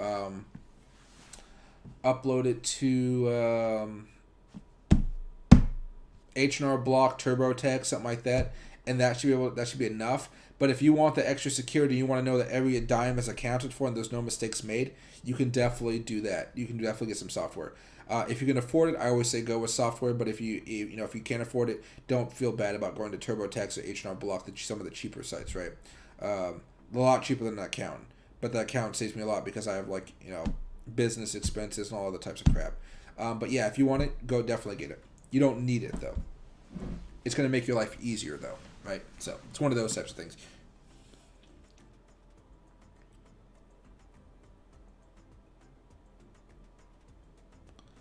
Hey, Kevin, my deposits are about to clear on Voyager finally. I trust me, I know the word finally when it comes to Voyager, for real. And you can move it to Bidget. There you go. Hey, remember, don't put too much money in Bidget, guys, until you see if you like it. Maybe you guys don't like using leverage, right? If you guys don't like using leverage, you guys can still do spot trading, right? Where you guys, I don't know, you could buy BGB, Bitcoin, Ethereum, Litecoin, EOS, like a whole list of stuff.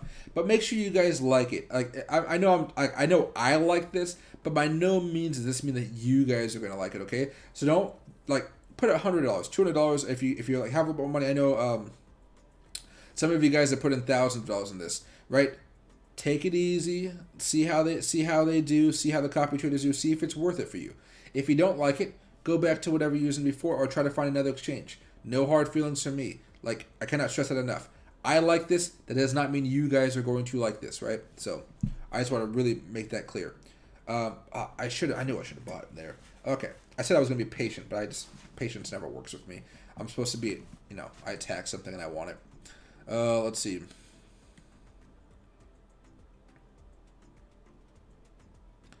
Hey, Kevin. Hey, Kevin. Going to try to make a living off of trading using TA that I pretty much learned from you, mainly watching you. So I want to say thank you, and I hope you realize how much we learned watching you. Hey, I appreciate it a lot, my man. I appreciate it quite a bit. Just make sure as you're trading, have those type stop losses, and just make sure that if you can, start using some you don't have to use Bidget, but KuCoin, Binance if you're outside the United States. Those could be very good exchanges for you. And what else is there? If you're trying to trade stocks and options, don't be afraid to just trade stocks and not options all the time, okay? Okay, I'm taking you outside. Wait a second. Okay, everybody, I'll be back in a few minutes. You longed it, Mike? Ahmed? Oh, gosh, see. Okay, well, somebody's making some money off of that. That's a cool 30% profit right there if I was trading. But yeah, so I'll be back in a few minutes, guys. Cheers. I got to take my pup out to use the bathroom, then I'll be right back in. That is a beautiful trade going on right there. All right, let me put on something that else is moving right now. Maybe Sheeb is going to make a little bit of a move here. Oops. Sheeb, there we go. And then let me go back over to Bitcoin. Hopefully it's able to continue. All right. See you guys in just a few minutes. Sorry about the little delay, but I got to take my pup out. Let me take off my face. Let me turn up the music. And I'll see you guys in about like 4 or 5 minutes. Come on, boy. Come on.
All right, there we go. Okay, everybody, I'm back. All right, let's see what's going on right now. You long sheep? That should be pretty interesting to see a long of sheep. Let's see. 125 on Bidget. Oh my gosh, that is absolutely insane. I'm trying to figure out how to get 50-day and 200-day moving average line on appear on the charts. Let's see. Are you talking about, if you're talking about trading view, in order to do that, all you have to do is go over here. See all these little signals right there? You go to, we go to this addition sign. No, what is that? Oh, they moved it. What the heck? This was not like this a few seconds ago. Alright, well, yeah, you're going to hit on this F with a little X next to it. And then from here, you're going to go to, well, you can just type in anything you want to, but probably built-ins, yeah. You're going to type in MA. You're going to see moving average right there. You're going to tap on it once, or once for every line you want. So if you want 3 moving averages, you're going to click on it 3 times, right? So after you click on it, you're going to find the line right here, and you're going to tap on it right there. Or what you can do is you can go down here and you can see, hey, there's a moving average down here that says 9. You're going to click on that one and hit the settings icon. Once you're there, you're going to change the length. If you want it to be a 200 moving average, you put 200. If you want it to be a 50 moving average, you put 50, right? And it's easy as that. Then afterwards, you're going to say same as chart because you want it to adjust with every single chart that you look at. Then you can hit style. This is where you choose what color you want the line to be. Do I want it to be hot pink or yellow or bright blue or dark blue? Sometimes dark blue looks really nice, but not along with black. Or do you want it to just be white, right? It can be anything. And then from there, you can change the thickness of the line. So you can see right here, getting thicker and thicker. And that's it. Nice and easy. Then you can do that 3 times. 1 for the 20, 1 for the 50, 1 for the 200. Then I turned mine off because I don't need it, right? Let's see. Here's Bitcoin on the 1-minute chart going sideways. There you go.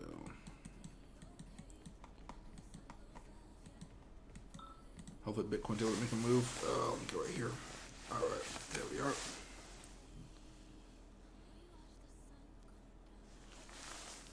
Alrighty. Let's see. I'm trying to figure out how to get. Oh no, it's just that's food fight. Let's see.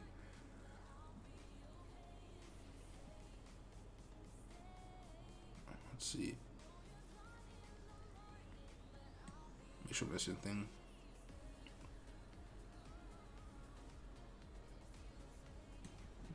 Hey man, are you talking about Bitcoin with its little W thing right here coming?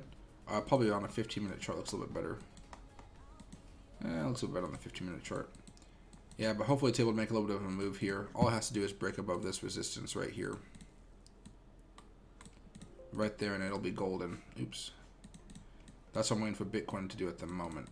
Break above this 54,789. Should be looking okay. Let's see. Hey, Walter. Yeah, Bidget secured to download any Mac. What the heck, Doug? Stop it. No. No. I'm trying to break into my closet so we can eat my shoes. SLP, I can check it out here on CoinMarketCap. Let's see. 8 cents down 6% today for what? What happened to it? Not looking too hot today. Month. Trading view. Yeah, this thing is, this looks like a pretty big meme one, because this thing just bleeds out. It fell down below support too. Yeah, personally, I'd be very aware of this type of coin here. If you're looking to buy a position, what you're going to do is you're going to place a little bit of money in here every single week. Since it has found a little bit of support and it is coming back up, you could probably put in a couple $100 every week until you get to your whatever you're looking for. And if it continues to ride up, you just don't put any more money in there. Just let it ride and take your profits as they come, right? Maybe start to scale out after 30% gains or something like that. But for now, this looks kind of nasty. Not really good at all. Just because look at this, like after a nice little peak, you don't want it to bleed out like this. That means it's losing. People are losing interest in it, and that means there's a whole bunch of bag holders who want to sell on the peak up, right?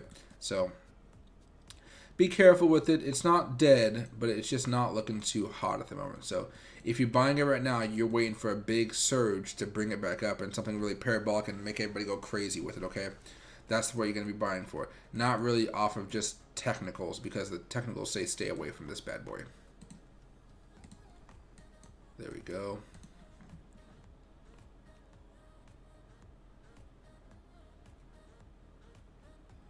Let's see. Yeah, man, I've been shorting SHIB all day, but it looks like it's going to break out. If Bitcoin breaks out here, we'll see how that long will go. I don't really have a good feeling about it, Mike.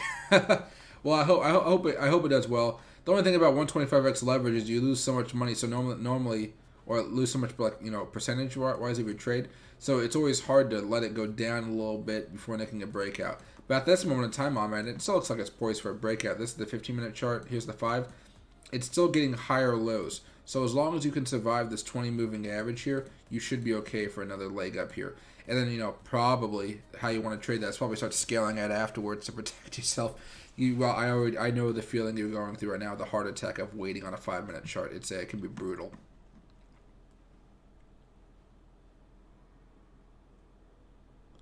Let's see. Hey, Kane, as far as the people I follow, I tried this out with my friend earlier. All the people I follow, they're already filled. A lot of times you see people move in and out of following people depending on how they're doing. Like right now, this guy's. I'm following this guy. I think 14 out of 50 people. I don't think I like this guy though. I don't know why I'm following him. No. Oh, this is why he made some good money on shorts. 929. No. So this guy actually hasn't traded in a minute. 920. Yeah, this guy hasn't traded in a second. Detail. Let's see. Oh, no, let's see. History.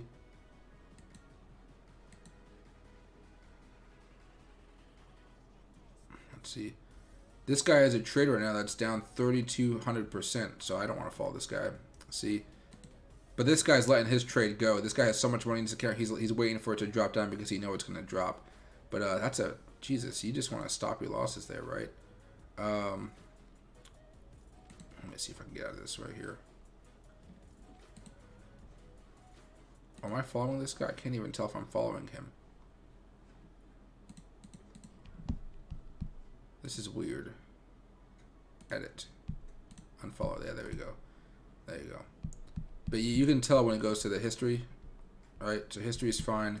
Copy trade, detailed, summary, detail. Oh, this guy must not have as much data. Missed to follow the trend. But yeah. What was your question? Oh yeah, but I'll try to find you guys some people to follow. I'll make the video about it, but it's basically just going over here. United Trade. You're gonna find something that has a good profit loss ratio for the last 3 weeks, right? Right. Probably you want usually a good win percentage. 100% win percentage is pretty nice to see. Here's Stub. He's a decent one. I'm following him. 98%, 90%. Or you can go to win rate over the last 3 weeks, right? This guy, 100%. He's only done 36 transactions, so not a whole bunch, but he's been doing okay. Not really what you want to go for, though, since he hasn't had too much profit. This guy seems okay. I can't pronounce his name, of course, but up 732% in the last 3 weeks. Accumulative, it's up 200%, so that means he lost a few times before. But this guy makes 10x bets, so not too high of leverage, so he's making 3%, 13%, something like that, right? It's not bad. 73% a little bit here. So this guy makes a little bit of money. Not a lot, but a little bit. So if you guys are looking for more of a slow burner, this guy's name could be something you want to see. I really can't pronounce this name, so I'll put it there if you guys want to copy and paste it. But you should be fine with it. Okay. Exit that one, okay. And I can exit this one right now. And there we go. 54K. Oh, that's not bad. 54K. Let's see. Oh yeah, you're pretty high up then. 20x on Shiba. Looks like the bulls are protecting resistance. 53.6 on 2K, I guess. Yeah, maybe. I got in the same point on med except I found support. Let's see.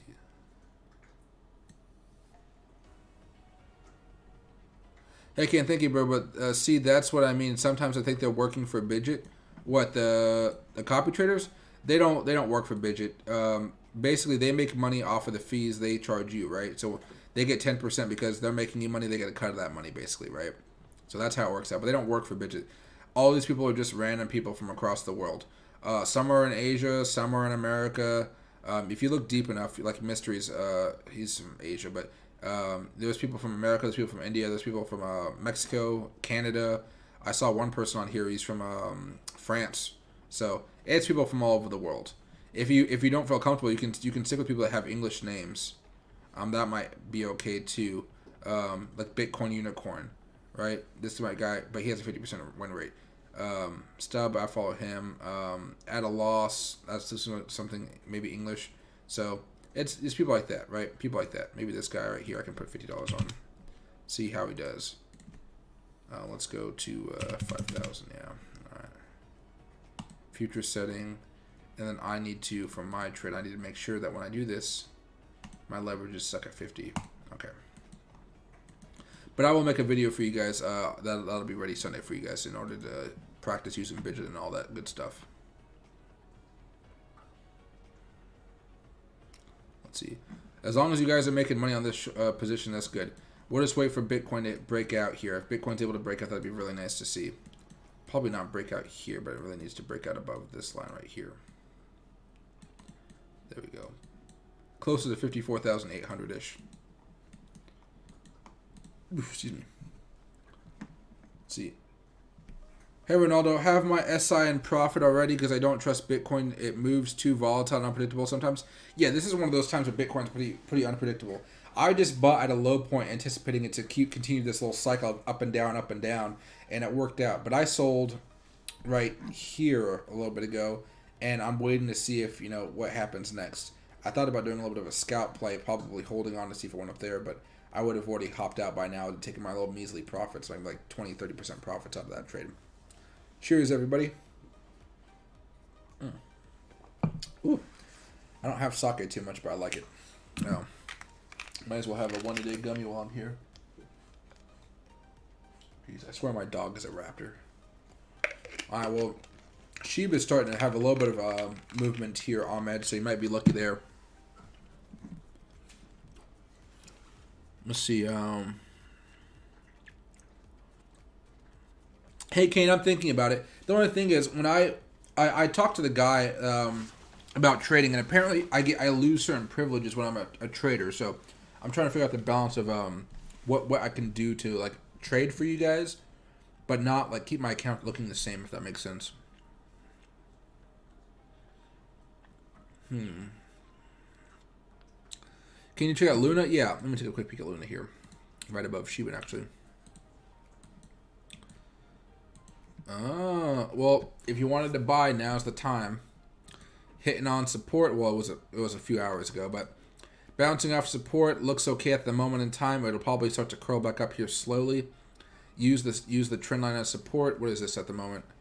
170. That's a like 1.7% loss if you get stopped out of it. So 2% loss. So not that bad. Seems like it'd be worth holding. Does Bidget have Luna on here? Bidget has a lot of coins, but not every coin can be leveraged, if that makes sense. So no Luna here. Oh. That's a shame. It's probably on the spot account, but I don't want to do that. So I could see Luna actually popping up above $45, $46 in the next day or so. So that'd be a nice little profit right here. Yeah, 4 or 5% profit, maybe a little bit higher than that. But yeah, I see this being okay, especially with Bitcoin looking like it wants to have a little bit of a pop here pretty soon, maybe bouncing off the 20 moving average on the 5-minute. That should be able to get this above the 20 moving average here on its 4-hour chart. So could be a pretty nice play right there. Hopefully Bitcoin's able to pop up though. Short term wise, let me go to the 45-minute. Yeah, it's just doing a nice slow curl down. You can start to take small nibbles if you want to, if you think it might come back down one more time to test out support. Otherwise, you're going to be buying right now and looking for it to hold on over the next few hours. And STMX is still making a move here a little bit as well, guys. 5-minute, still trying to chug up. Popped up a little bit, as it always does, and it came screaming back down. Still, overall, STMX looks like a decent play at the moment.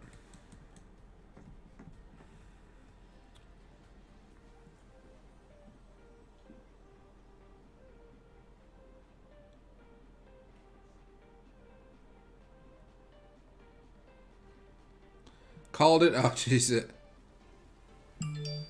Hey, Kevin. Well, it means that I can't follow anybody else. And I like just doing the copy trading method. It saves me a little bit of time and effort. Well, what's that right there? No, it should be fine for there. But yeah, I like using the copy trader. So if I'm a copy trader, I can't copy other traders. So it's kind of a weird thing to watch. Yeah, man, if she breaks up, that'd be very nice. Oh, that'd be really nice. I'd become a trader if I got good at it. It'd be kind of fun to see how well you trade. But guys, you guys don't have to like keep on practicing. Remember, guys, even though there's a leverage of 50x, you can't always just go leverage 1, right? Leverage 1. Now you're not going to be making as much profit, but you will have a nice, easy history that they can keep track of, where you can see all the wins and losses you make, right? So greens would be wins and reds would be losses. So when I'm having my little funds and I'm testing out little theories and whatnot, I put little bits of money in here, like not more than like $5, $10, right? And I'm testing out a theory. If I want to have a little bit more fun, I put $50 in. If I'm looking for a larger trade, maybe I'll put a little bit more money in here while I'm looking to make hundreds of dollars. But usually I'm not in the trades for that long. I'm not in the trade to make thousands of dollars on a leverage play, because that's kind of really risky. I put a lot of money into that. But if you're looking for like more medium, small term positions, this is more of what Bidget's for.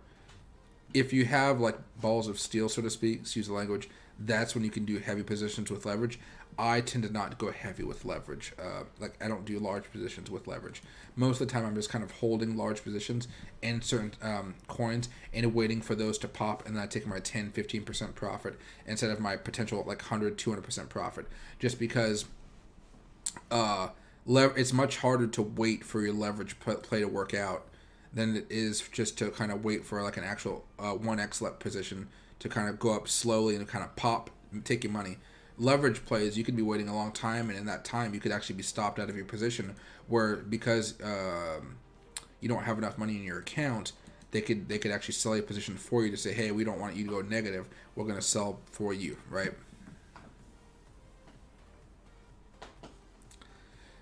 Hey, I think we're mooning from here at least 60K by Friday. Or Sunday. That'd be actually. We're gonna see. Hey, stop biting my bed. Let's see. Hey, Doge Master, thoughts on ETC? Nothing too crazy about Ethereum Classic right now. What is this Ethereum Classic? There we go. All right. Bouncing off of support as well. You had an opportunity to buy it out. Actually, it bounced off the 50, not just the trend line here. So you could buy some right now if you want to. I'd really wait to see what Bitcoin's looking to do, guys, for a lot of this type of stuff, because it looks like a lot of stuff could easily break down over the next few hours. All right. Bitcoin looks like this on the 4-hour. So it could easily come back up, but it could easily just stagnate right here, be unable to break through this level of resistance, and then come back down towards 53,000 or whatnot. That would cause a lot of those things that are testing out the support right now to actually break down by maybe 5 to 10%, which would not be a fun experience for anybody, right? So I'm just waiting on Bitcoin right now, seeing if it'll make a somewhat of an ugly W or something like that. But I'm still hopeful of it. Still hopeful. You could almost actually draw this line right here.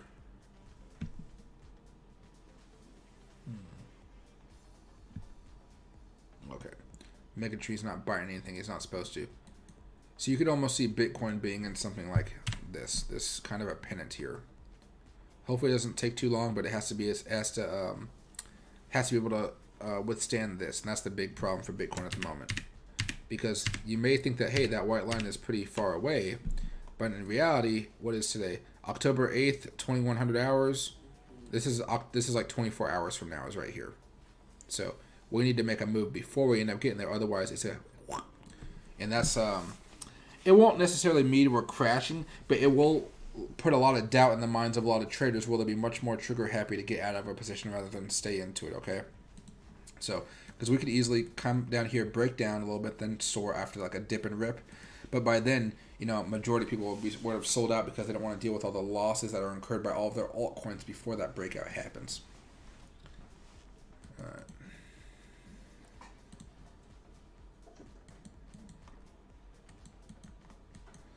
But as long as we're seeing higher lows, I'm happy with Bitcoin short term.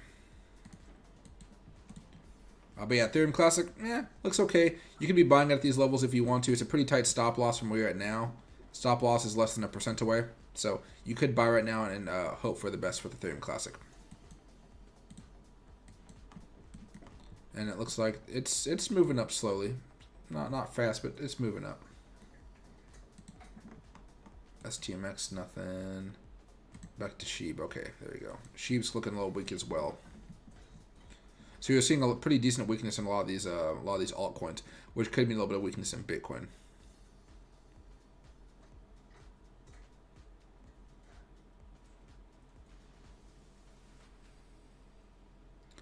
Hey Monica, I get high, real high at Ahmed. There we go.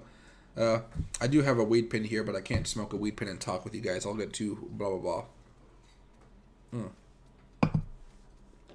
But I still have another half an hour to chat with you guys. Maybe by the end, maybe around 10 o'clock, I'll take a hit of it or something like that. But yeah, we're waiting for Bitcoin at the moment. That's really what we're waiting for. This is a pretty, it's waited long enough. Yeah. It's crazy to see how it's the 50 moving average and the 1 minute is really holding it up at the moment. That could be pretty fun. All right.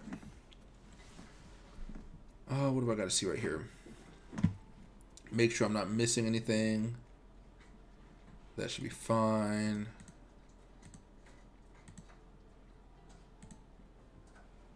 There we go.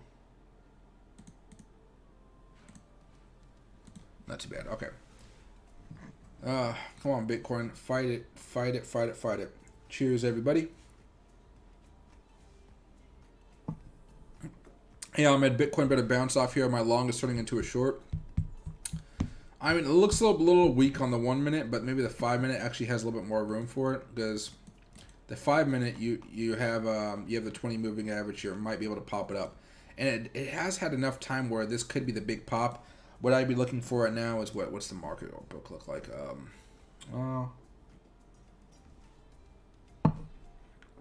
lot of buying. All around 54.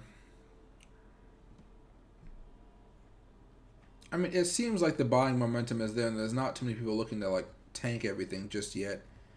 640. Yeah. If there was a time to pop, this would literally be the 5 minute candle bar for the pop. If this doesn't work, then come down a little bit more, and we'll see how that works out. Go back to the 1. See, there you go. So it's popping up a little bit here. We'll see how it acts. As long as it's still closing above this 20, you should be okay.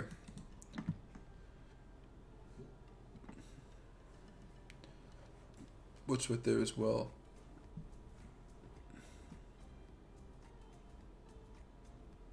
Let's see. Make sure I didn't miss anything. Yeah, I'm at a quick 500 to 1,000. Ooh, that'd be pretty nice. What, Loki? What are you doing? What are you eating? Stop eating it. Whatever it is. I don't even know what it is, but let's see. Yeah, I'm ready. Shorted Sheeb. Let's see. Could be pretty interesting. Let's see. Let me actually take a quick look at Sheeb here, guys. Why don't we go to the hour chart? It does look a little bit weak at the moment. That is true. This flag does not look the strongest. 4 hour does not look the strongest here. Looks like it did hit resistance, and it might move down here a little bit more.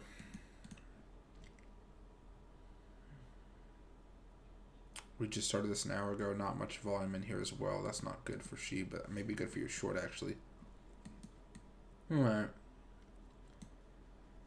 Be patient with Sheeb. I don't know. I still want it to pop, but the chances of it popping it's getting harder and harder as it keeps on going down and down and down. There we go. All right. Move this out of here. Close that. And is my playlist over? Jeez, it must have been a very short, small playlist. All right, that's fine. All right. Let me go right here. No tanking, Ahmed. If you need me to help make it go up, let's ask Fishy for help. There we go. Fishy's busy. It's a Friday night. He's probably partying it up. Let's see. Help take what up? Oh, he's talking about Sheeb, or she's talking about Sheeb. Let's see. Meanwhile, Bitcoin, it's still holding. As long as it holds above this 20 moving average on the 5-minute chart, you should be looking okay. In reality, all you want from Bitcoin right now is you want it to just stay above this level right here. You don't actually want it to tap on it. You actually want it to like really. You don't want it to go below that, right? You want it to stay there and hold. But again, you know that's a waiting game for us. Bitcoin or Sheeb? Oh, right now, yeah. What do you call it? He doesn't like Sheeb. Looks like Luna's starting to gain a little bit of momentum. Let me see. Open it right here. What are you doing, dog? You biting your toys? Okay. Eat a toy, that's fine. Eat a toy.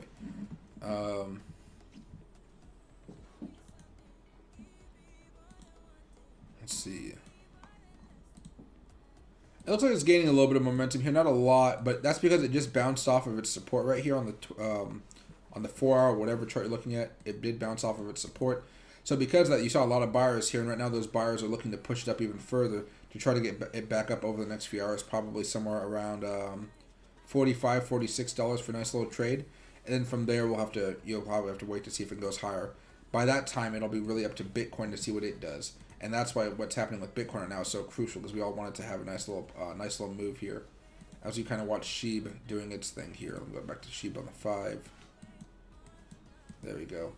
Hopefully Sheeb's able to make a bounce, except for Ahmed. Ahmed wants Sheeb to go down.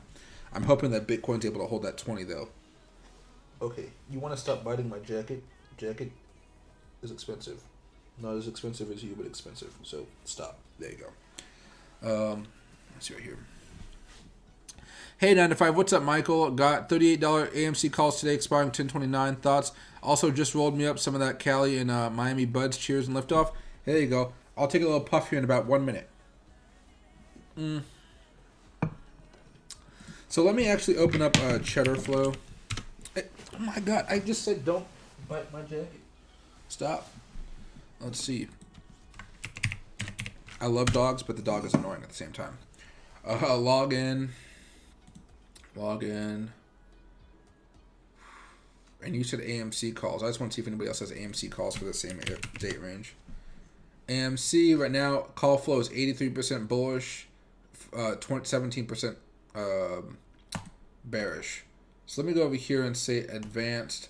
I want these calls that expire within 3 weeks because that's about the time yours expires. Let me do a month just to be safe, actually. Let's go premium over 100,000. That way we just get some decent sized buyers in here. Okay. So what do we got? 1 put, 3 calls. Sounds about right. Size-wise, the put is not too big at all. What is it? $11.06. That is a freaking huge put. Why $50 put, though? And I'll go here to AMC.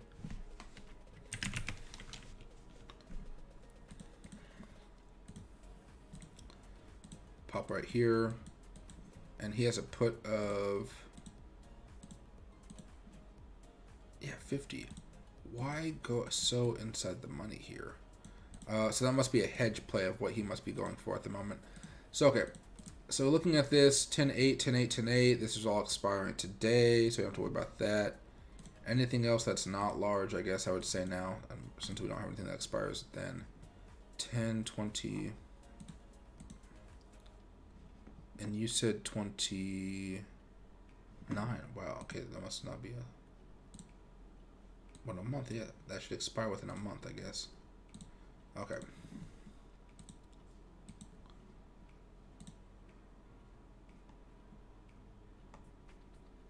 Why is nobody else expiring 10/29?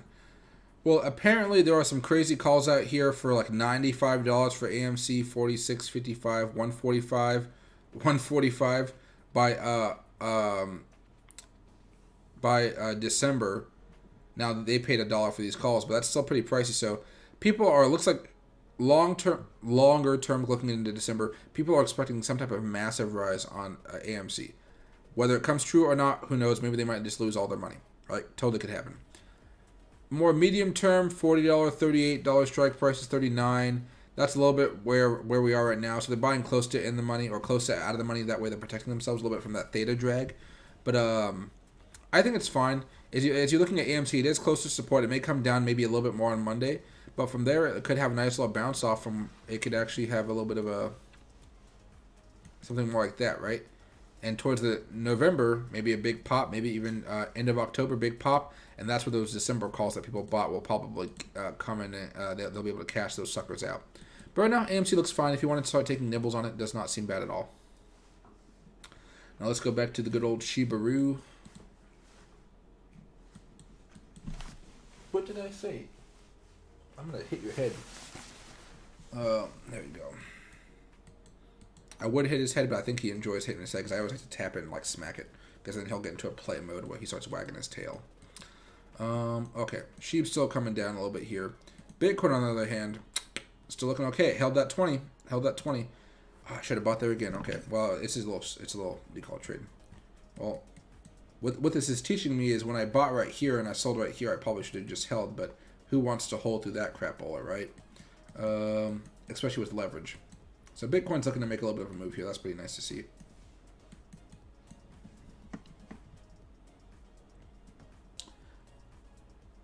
If you make $100 million in profit in Dogecoin, if you keep more than it 1 year, you can make $30K a year. Is that tax free?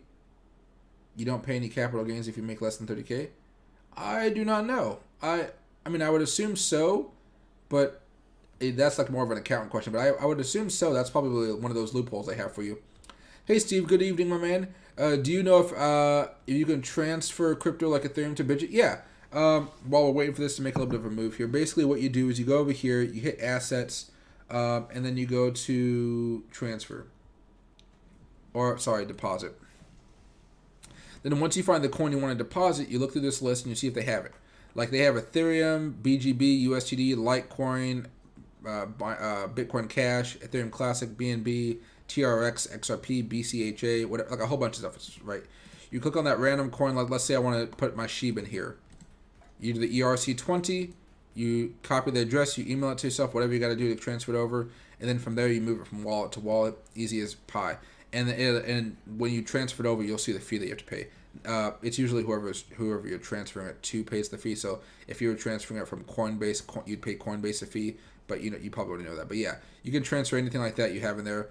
And then I think they like when you do that because all of a sudden I was looking at some of my positions here. I'm gonna go to assets. I need to put my money in my spot account though. I had more money in here, but like I told you guys earlier, I put my money into my friend's account. He Venmo'd me because I didn't want him to mess up the wallet because he's never used a wallet before, and like you know how freaking crazy those can be. But yeah, like somehow I ended up having some random amount of BitTorrent in here, only like $2 worth. But still interesting. I have like 549 BitTorrent, and then I also have something else in here. I don't know what it was. BitTorrent. Was there anything else I had in here? I had BGB, but I sold it. Oh, and I have some BNB in here too, like a random, like a small amount, but I got some BNB in here. So pretty darn interesting for me to see that. And I think I just got that from trading. This thing gives you a lot of money just for trading, a lot of rewards for trading, which I kind of like. I think if you guys want to, when you guys sign up for this, you go to the reward center. This is if you guys want to do it or not. But if you would do a trade actively for 15 days, so like that means do one trade a day. One trade for 15 days, you get $100. It seems pretty easy. And that if you guys don't, like it says including spot trading. Spot trading has no leverage, so and the fees are very, very tiny, so you don't have to worry about paying any massive fees or anything like that. It's like just buying off of Robinhood or Webull or Coinbase or something like that, right? So you don't have to worry about too much about fees on it. And there's no leverage, so you just you're not risking a whole bunch of money. Might as well earn yourself a free $100, and then you can trade with leverage on that $100, right? Or you can put that $100 into copy trading. Let somebody make money. Let somebody make you money with that $100 is a better way to say it. Let's see. Hey, Suga Fish. Oh, Suga Fish is here. Oh my God, we were talking about you probably partying right now tonight. Let's see. Bitcoin breaking out, she breaking down. Uh-oh. Fishy probably shorted it. Yes, he did. Bro, you a trip. I couldn't figure out how to add funds from my bank to Bidget. Yeah, it can be a little bit more of a process. If you want to, what I would say is just to be safer with Bidget, just put money in USDC coin or USDT coin through Coinbase or Voyager or whatever app you want to use, and just transfer it over from wallet to wallet. It'll be much easier than using a bank, and I'm pretty sure it's actually cheaper than using a bank as well. So that's what I would say. That's what I personally did, and that's what I had my friend do. I just used my wallet to transfer over him money, and I'm going to put more money into my account. And I even paid the fees because he's not much of a crypto trader, so I told him, like, hey, I got you this time, because I want him to be able to trade and have some fun with it, right? But you get my point, right? So yeah, take your time with it. Probably best is to move money from wallet to wallet instead of going from your bank to wallet. Bank to wallet always seems more of a hassle than it really has to be, right? Let's see. I don't know what you're talking about, Daniel. Can you explain which moving average you use and how they work? Oh, moving averages. Okay, I can't do that now, but what I can do is I can give you a little page from Investopedia, because it's not something that I can just say in a couple seconds. As much as I could try to, like, stopping me from doing the search. You okay over there? Okay. I think he wants me to play or something. I'll play with him later on tonight. I'm gonna watch a movie or something. Moving averages. Oh, let me just. There we go. Cheers, everybody. Sake is not too bad. Totally worth the $6 a can. I'm always hesitant about this. I only buy this sake normally when I'm eating pho or at a nice little restaurant, the Fusion restaurant in Seattle or something like that. Not bad. Not bad to have them outside of the restaurants. Here you go. Okay, this will teach you everything you need to know about moving averages. It even has a short little video clip for you, and understanding a moving average, types of moving averages, the math behind moving averages. It has it all for you, my man. It has it all for you. There you go. Hope you enjoy it. It will take a little bit of time to read through, but trust me, you should know how moving averages work. And if you still have questions, I will gladly help you out. Ooh, yeah, Bitcoin getting hit hard now. What the? Hey, get out! You're not allowed up there. Get down. Yeah, get down. That little dog.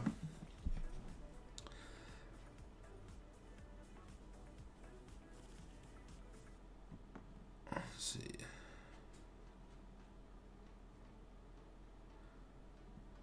Moving averages are used to identify whether price. Okay, there you go. Okay, yeah. If you want something more detailed than that, click on the link. I was hoping transferring some of my Ethereum mining rewards to it would be easier than depositing cash. That'd be perfect. So yeah, that definitely. I would totally recommend depositing through another wallet instead of going through the bank. I found it to be a hassle. I had a friend that went through the buy crypto section. He said it was easy for him. I personally don't know anything about this Mercurio company. I'm assuming they're good because they're allowed in the United States, right? So, Mercurio. Hey, stop. Why are you trying to bite everything all of a sudden? You're just going crazy. Okay, it's this website right here. I have no idea what this website is trying to make me do. Every time I scroll, there's something popping up here. I'm going to pay for everything using crypto. Wow, okay, nobody says that. Although we all wish it could be true. But yeah, so crypto payments made easy. So it's a decent website. They're good at what they do, but I just personally found it much easier just to deposit. Like I'm just used to moving money between wallets. It's like I move money between wallets every day almost. So it's pretty darn simple for me. But yeah, that's just my 2 cents about it. So you should be fine, Steve. Just make sure that you stick with the ER whatever it is, ERC20 whatever it is. Let me make sure I get it right so I don't do anything crazy. Deposit, Ethereum. Oh, right here it's just Ethereum. Never mind. You don't have to worry about it. Like with the USDC, a lot of times you have to go with the ERC20. That's the one I'm thinking about. But it looks like Ethereum, it should be pretty straightforward. ETH. So. There we go. Yeah, I need to put more money in this account too. Or, yeah. Oh, this looks like a... No. I'm not going to mess around with this anymore. I made my good money. I made a 100% trade. I'm holding off before making another buy in here. Let's see. They flipped, bro. Oh, man, I don't know if you're drinking as much as me. Let's see.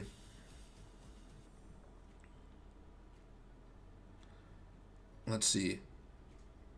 Oh, everybody listen to Secret Fish. He's laying down some logic about capital gains tax. He would know about this stuff, guys. So, like, honestly, he'd be pretty good. This like, it'd be wise to listen to what he has to say. Let's see. Hey, Gaza in the USA, how did you learn about trading? Mentors? No, mostly losing a bunch of money and practicing myself over a while and learning on my train rides to downtown Seattle when I was working downtown in corporate America. A lot of trial and error. A lot of trial and error. Discord gurus and everything like that. A lot is, Discord didn't help me nothing. It didn't help me at all. But yeah, reading books is mostly what it is. Reading books, watching YouTube videos, kind of learning day by day. Then practicing with paper trading for about a few months. Then after I felt comfortable enough paper trading, I eventually started trading with larger amounts of capital, and it panned out okay. I'm by no means am I some type of crazy millionaire type of guy.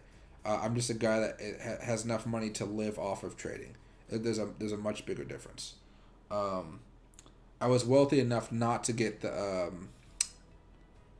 stimulus check, I guess you could say. So I was kind of around that ballpark. Hey, Loki, stop it! Oh my god, Loki, stop! He's eating a cable for my JBLM speaker, which is like freaking $500. Hold on a second, guys. That's a no, Loki. That's a no.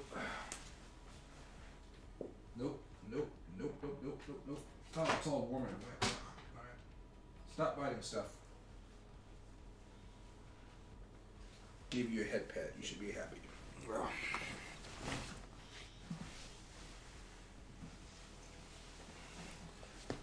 Alright. There we go. He's in trouble. Yeah, he's in trouble. Yeah. Behave.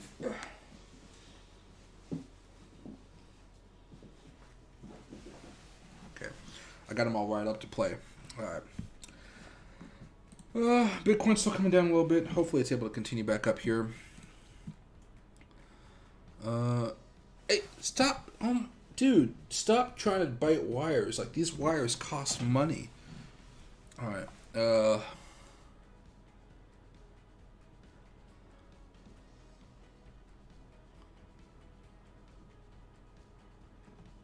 Let's see. Yeah, man, I'm gonna get wrecked because of taxes. Yeah, get used to it. Get an accountant. So, well, Ahmed, what I do, I don't know if Secret does this. He probably doesn't want to say. I'm not gonna ask him, but you can pay taxes quarterly. I pay taxes quarterly, so you can do that as well.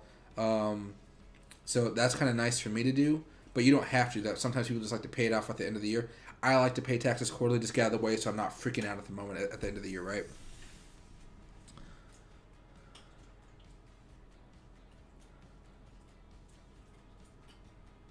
Let's see. What we got here? Okay, so far everything look okay. Oh, it still has a chance to be higher lows. I want to see this very fast right here. Hopefully it's able to stay above this level. You okay over the dog? What are you eating?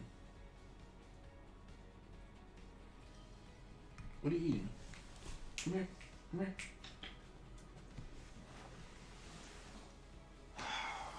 Dumb dog. Alright, eating plastic.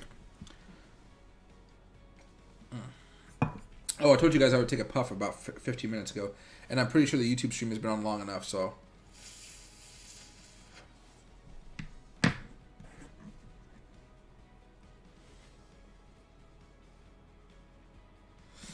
now I can long on trade tonight. I was thinking of taking a short position right there, but I won't do it.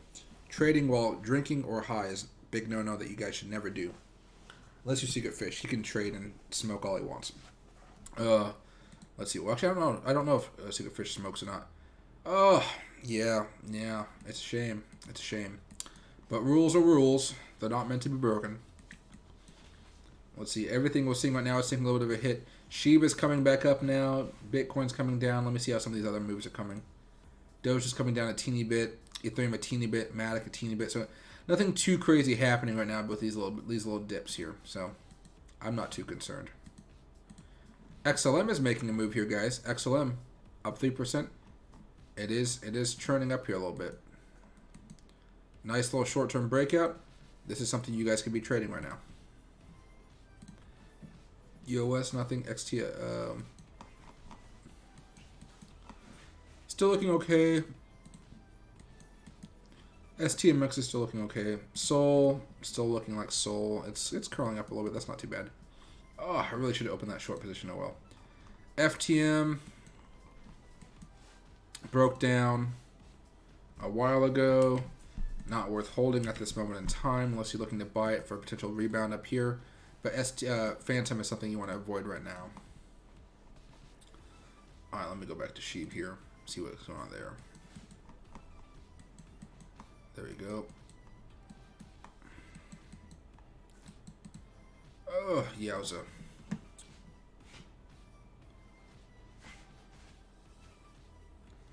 Fishy Bitcoin really needs you right now. Hey, Hyro, so I can't pronounce your name. We talked about it a little bit ago. If you rewind a few minutes, you'll be able to see the technical analysis for Luna. Let's see. And Shiba going up with the heck. Oh, so an elderly lady I know made zero income and sold her home. Didn't file a tax return, thinking what you were thinking, and had only 2 million capital gains in her home. Got a huge bill from the rest. Ooh, geez, the IRS always loves to come down. I want to short that. I really should have shorted that, but that's a no. 30-minute chart. What are we looking at? Looks like they start over a little bit of a reversal. Yeah, that would be pretty interesting to watch. Go right here.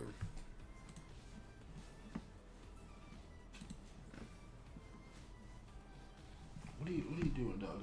Stop biting my jacket. My God, dude. This guy is trying to get on my nerves tonight. There we go.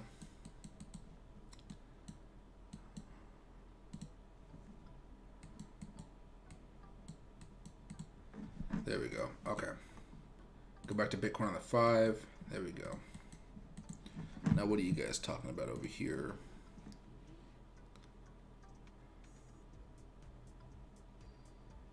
Let's see. Right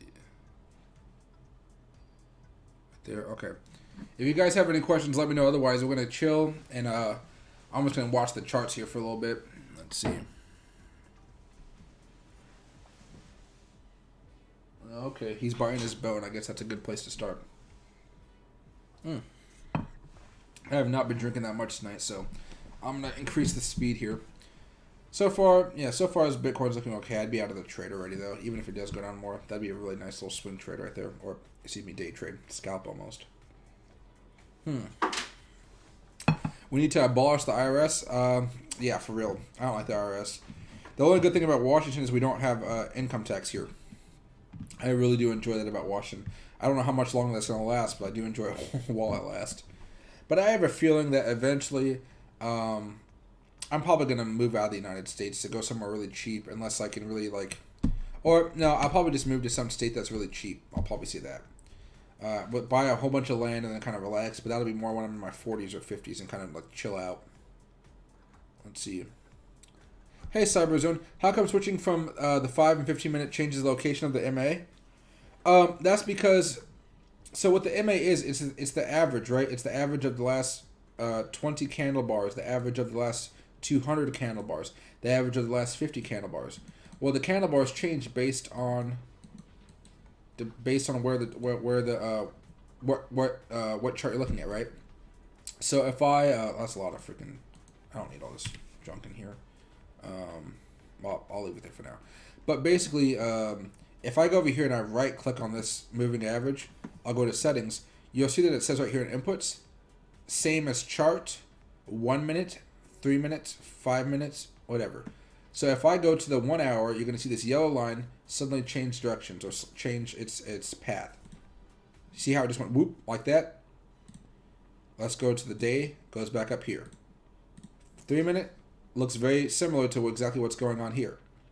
But when you do it same as chart, no matter what you move it towards, it's still the moving average for those candle bars, right? So that's why it's like that. It's important that they do change. That's what you're saying. It's important that they do change because it does make a difference. Loki, stop biting stuff. Like, dude, Dude, I'm gonna go in the kennel.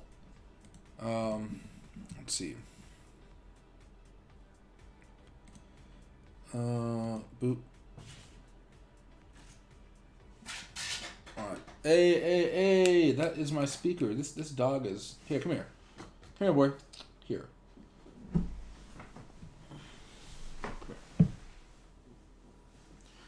You're staying on my lap for a little bit. I know, you're going to be annoyed. I'm going to be annoyed, but you know what? You're not going to be biting stuff. That's sake. You're not allowed to have sake. All right, what are you talking about here? Every country will have crypto tax. Oh, I'm not escaping taxes. I'm willing to pay taxes. I'm living in Washington State, man. We pay a lot of taxes, even if it's not. We have a 30% liquor tax here. 30% liquor tax. It's pretty darn crazy. But you know, I just want to move somewhere where I can buy a bunch of land. That's the big thing. Buying land is so hard these days. Well, at least in Washington, at least around Seattle where I live, or Tacoma.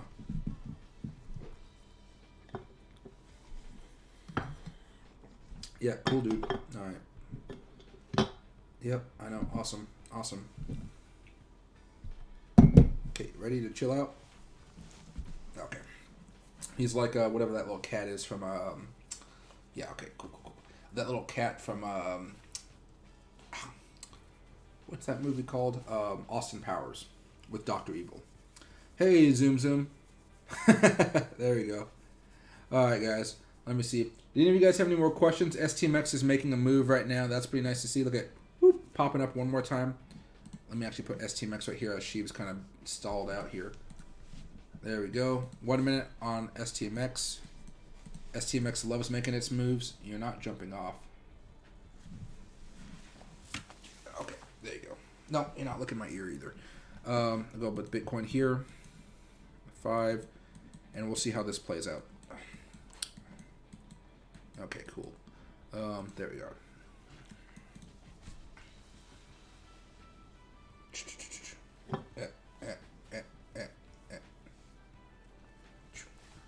Alright.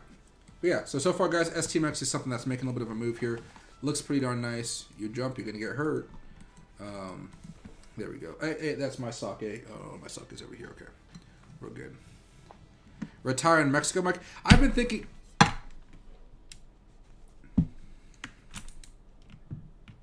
Dude.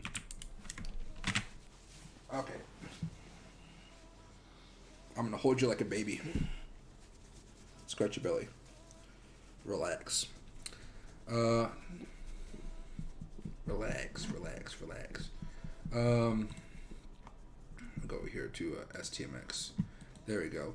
But yeah, I thought about retiring in Mexico. My dad's from Mexico. I don't really know him, but I know he's from Mexico. You can buy a lot of land in North Dakota since someone wants to live there. I actually like North Dakota. I like being in the middle of nowhere. Like, guys, oh my gosh. I have the money to fly wherever I want to, so that I could be fine. Now, would I prefer to live in LA or something like that? Awesome, yeah, but I don't want to buy all that land associated with it. Okay, better behave or you're getting a timeout on again. Let's see. You can't buy land in Mexico. They don't allow foreign own land in Mexico. See, that is so crazy. Hey, Courtney, nice to see you back. He is very cute. Very freaking mischievous tonight, though. Very freaking mischievous. I don't know what's gotten into him. Normally, he's not this aggressive with biting everything in sight. All right. There we go. I was planning on moving to Mazatlan 10 years ago, but never pulled the trigger.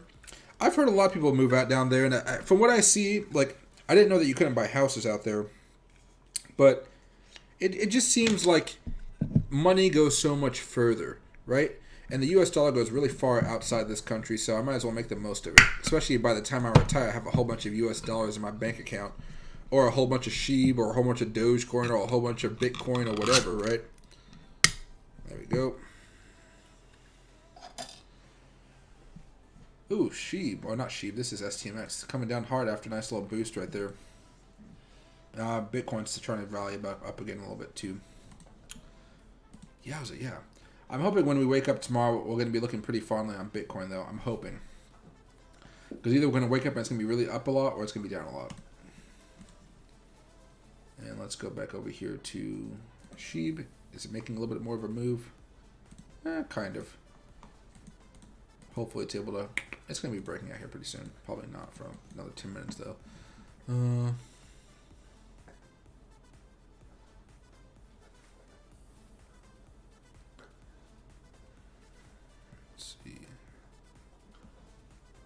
Sorry, I can't really do that. But if you, what are you trying to look at the coin information? It just shows Bitcoin's up $530 since 5 p.m. Pacific time in the last 5.5 hours. That's all it's going to tell you right there. It's all it's going to cover is the Bitcoin stuff. Otherwise, it doesn't. Are you talking about Dogecoin? Let me see. Yeah, it's just saying Sheeb. It's just saying Sheeb. Let's see right here. Oops. But I'll make a point of telling you what the coin is. I guess I should say. There you go. So thanks for letting me know about that. All right, and Bitcoin's trying to have a little bit of a pull. Okay, lucky will fine. You're a town in rural America since the place to live is there. I did go to school in Montana. I do like that a lot. Your dad can buy land in Mexico since he's born Mexican. I don't know who my dad is. Remember, guys, if we go to what's that website that we all like? Ancestry. And Ancestry. Cheers again, everybody.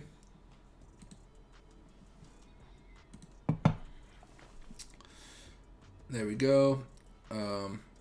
Yeah, I don't. My DNA matches are a whole bunch of people I don't even know.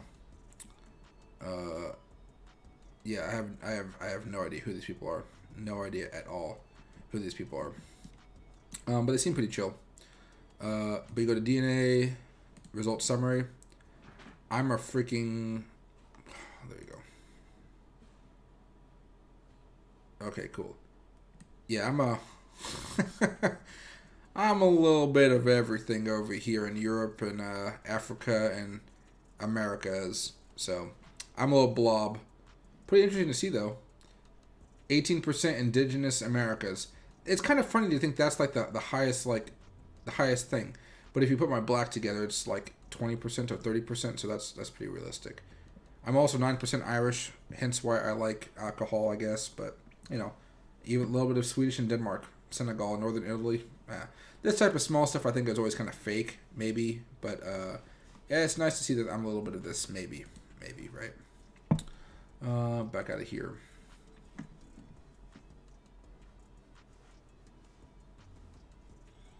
Hey, secret worldwide earnings. Oh my god, that's just so crazy. Does it go to the UN secret fish? No, I wouldn't be. I don't care about paying taxes. Taxes have always been something you have to deal with. If any of you guys live in Washington State, you guys know we have a pretty crazy car tax called the excise tax, I guess it's called. I forgot what the name of it is. Washington excise tax.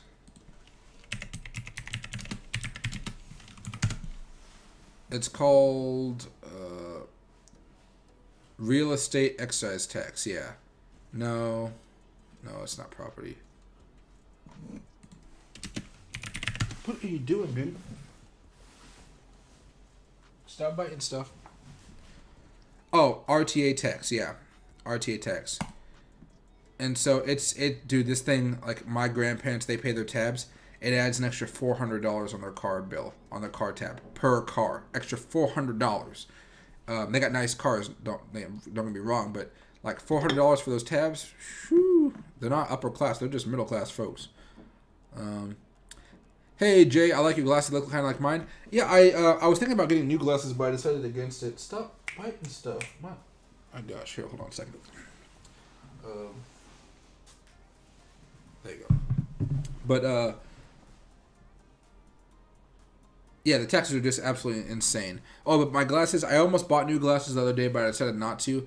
I got new contacts instead. Well, they should be here in 2 weeks. Then I get to test them out. Then if I like them, I get to have the like a year's supply in another 2 weeks. But yeah, I've been needing to wear my glasses a little bit more lately. The only thing about glasses I don't like is I can't wear my sunglasses on them, and I have a few good pairs of sunglasses that I've accumulated over the years, and basically I used to save up for them. Dude. Stop. And then, but these glasses are an old prescription, so I need to update them anyway. Philippines money goes hella far. Most middle class people live like Bezos. Oh my gosh, that's freaking insane. People live close to the Mexico and USA border. You live in Mexico, save rent, and work in USA. You make more money. It's a smart way to live. And I don't want to cross the border every day, but that actually does seem like a pretty fun idea. Your dog is ornery. That sounds like an SAT word. Yeah, I mean, he stopped. He stopped now that I sprayed him a water bottle. But yeah, he doesn't like that at all. Cheers, everybody. But so far, guys, like kind of a recap, we are looking fine. There's nothing too crazy to look at right now.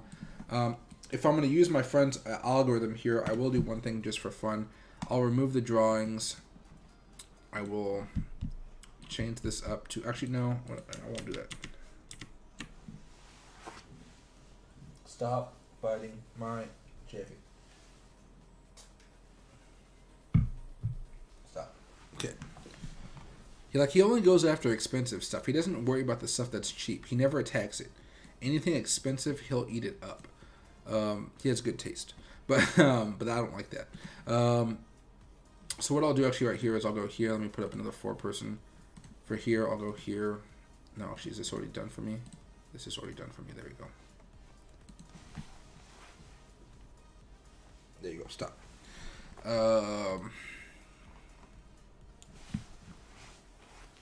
You went straight back to biting. What's the matter with you, bro? There you go. Scratched his head. Maybe he just wants a little bit of attention. Probably why he's doing it. Okay. So far, we see here we're still looking okay. We're still in this uptrend here. We haven't hit a zone too bad yet. I still think that $59,000 level, which I was telling you guys about before, I still think that's going to be closer to our high. Hopefully, we're able to do that. Excuse me for the little stutter there.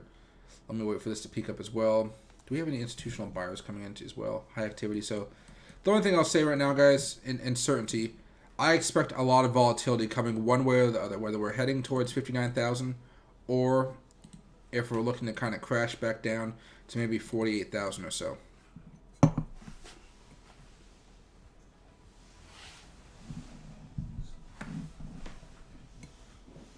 Go play over there. There you go. Good. He wouldn't stop. Accumulated over the years. Yeah. I love sunglasses. I've been saving up for sunglasses ever since I was working for $8 an hour in Montana. Mostly because I used to use them for fishing a lot, and they're really, really nice. They're really, really helpful tool. Okay, let's go back over here to the Bitcoin. There we go. Hey Ahmed, how's the shorts looking right now? Or the short looking? This short probably turned out well for the Bitcoin one. Or no, maybe I think he was shorting Sheeb and longing Bitcoin. I don't know. I remember. Let me know how they turned out though. Hey Jay, contacts at my eyes though? Yeah. Well, apparently my eye doctor said I was staring at computers too long. And because of that, apparently I'm getting really bad dry eyes. So she recommended me some eye drops that I have to go buy. I have to go to the pharmacy to get them though. But yeah, so I need to not look at computers all day. That is very hard when your main job is trading and you do YouTube on the side, right? So we'll figure this one out.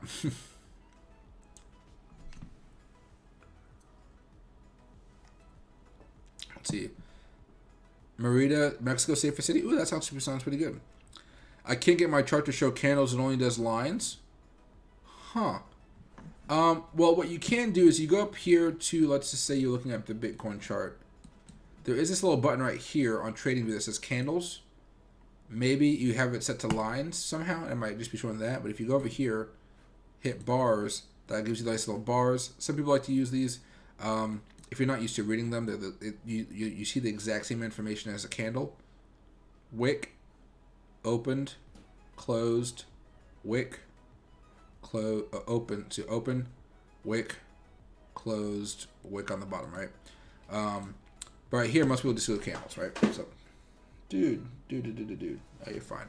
I'm gonna give him a treat for dealing with me all night, or yeah, maybe I should get a treat freaking for dealing with him all night. But yeah, so that's how you're gonna change them on TradingView. Not too difficult. And then with Bidget though, you can do the same thing. I believe this one doesn't have it. I don't know if they actually allow you to change it on Bidget. Maybe not. Yeah, I do not think so. Maybe original. Maybe you might be able to do that. Indicators. Volume. Okay, you can click on them right here. So, TradingView, indicators. Oh, you have all the indicators. That's pretty nice right here.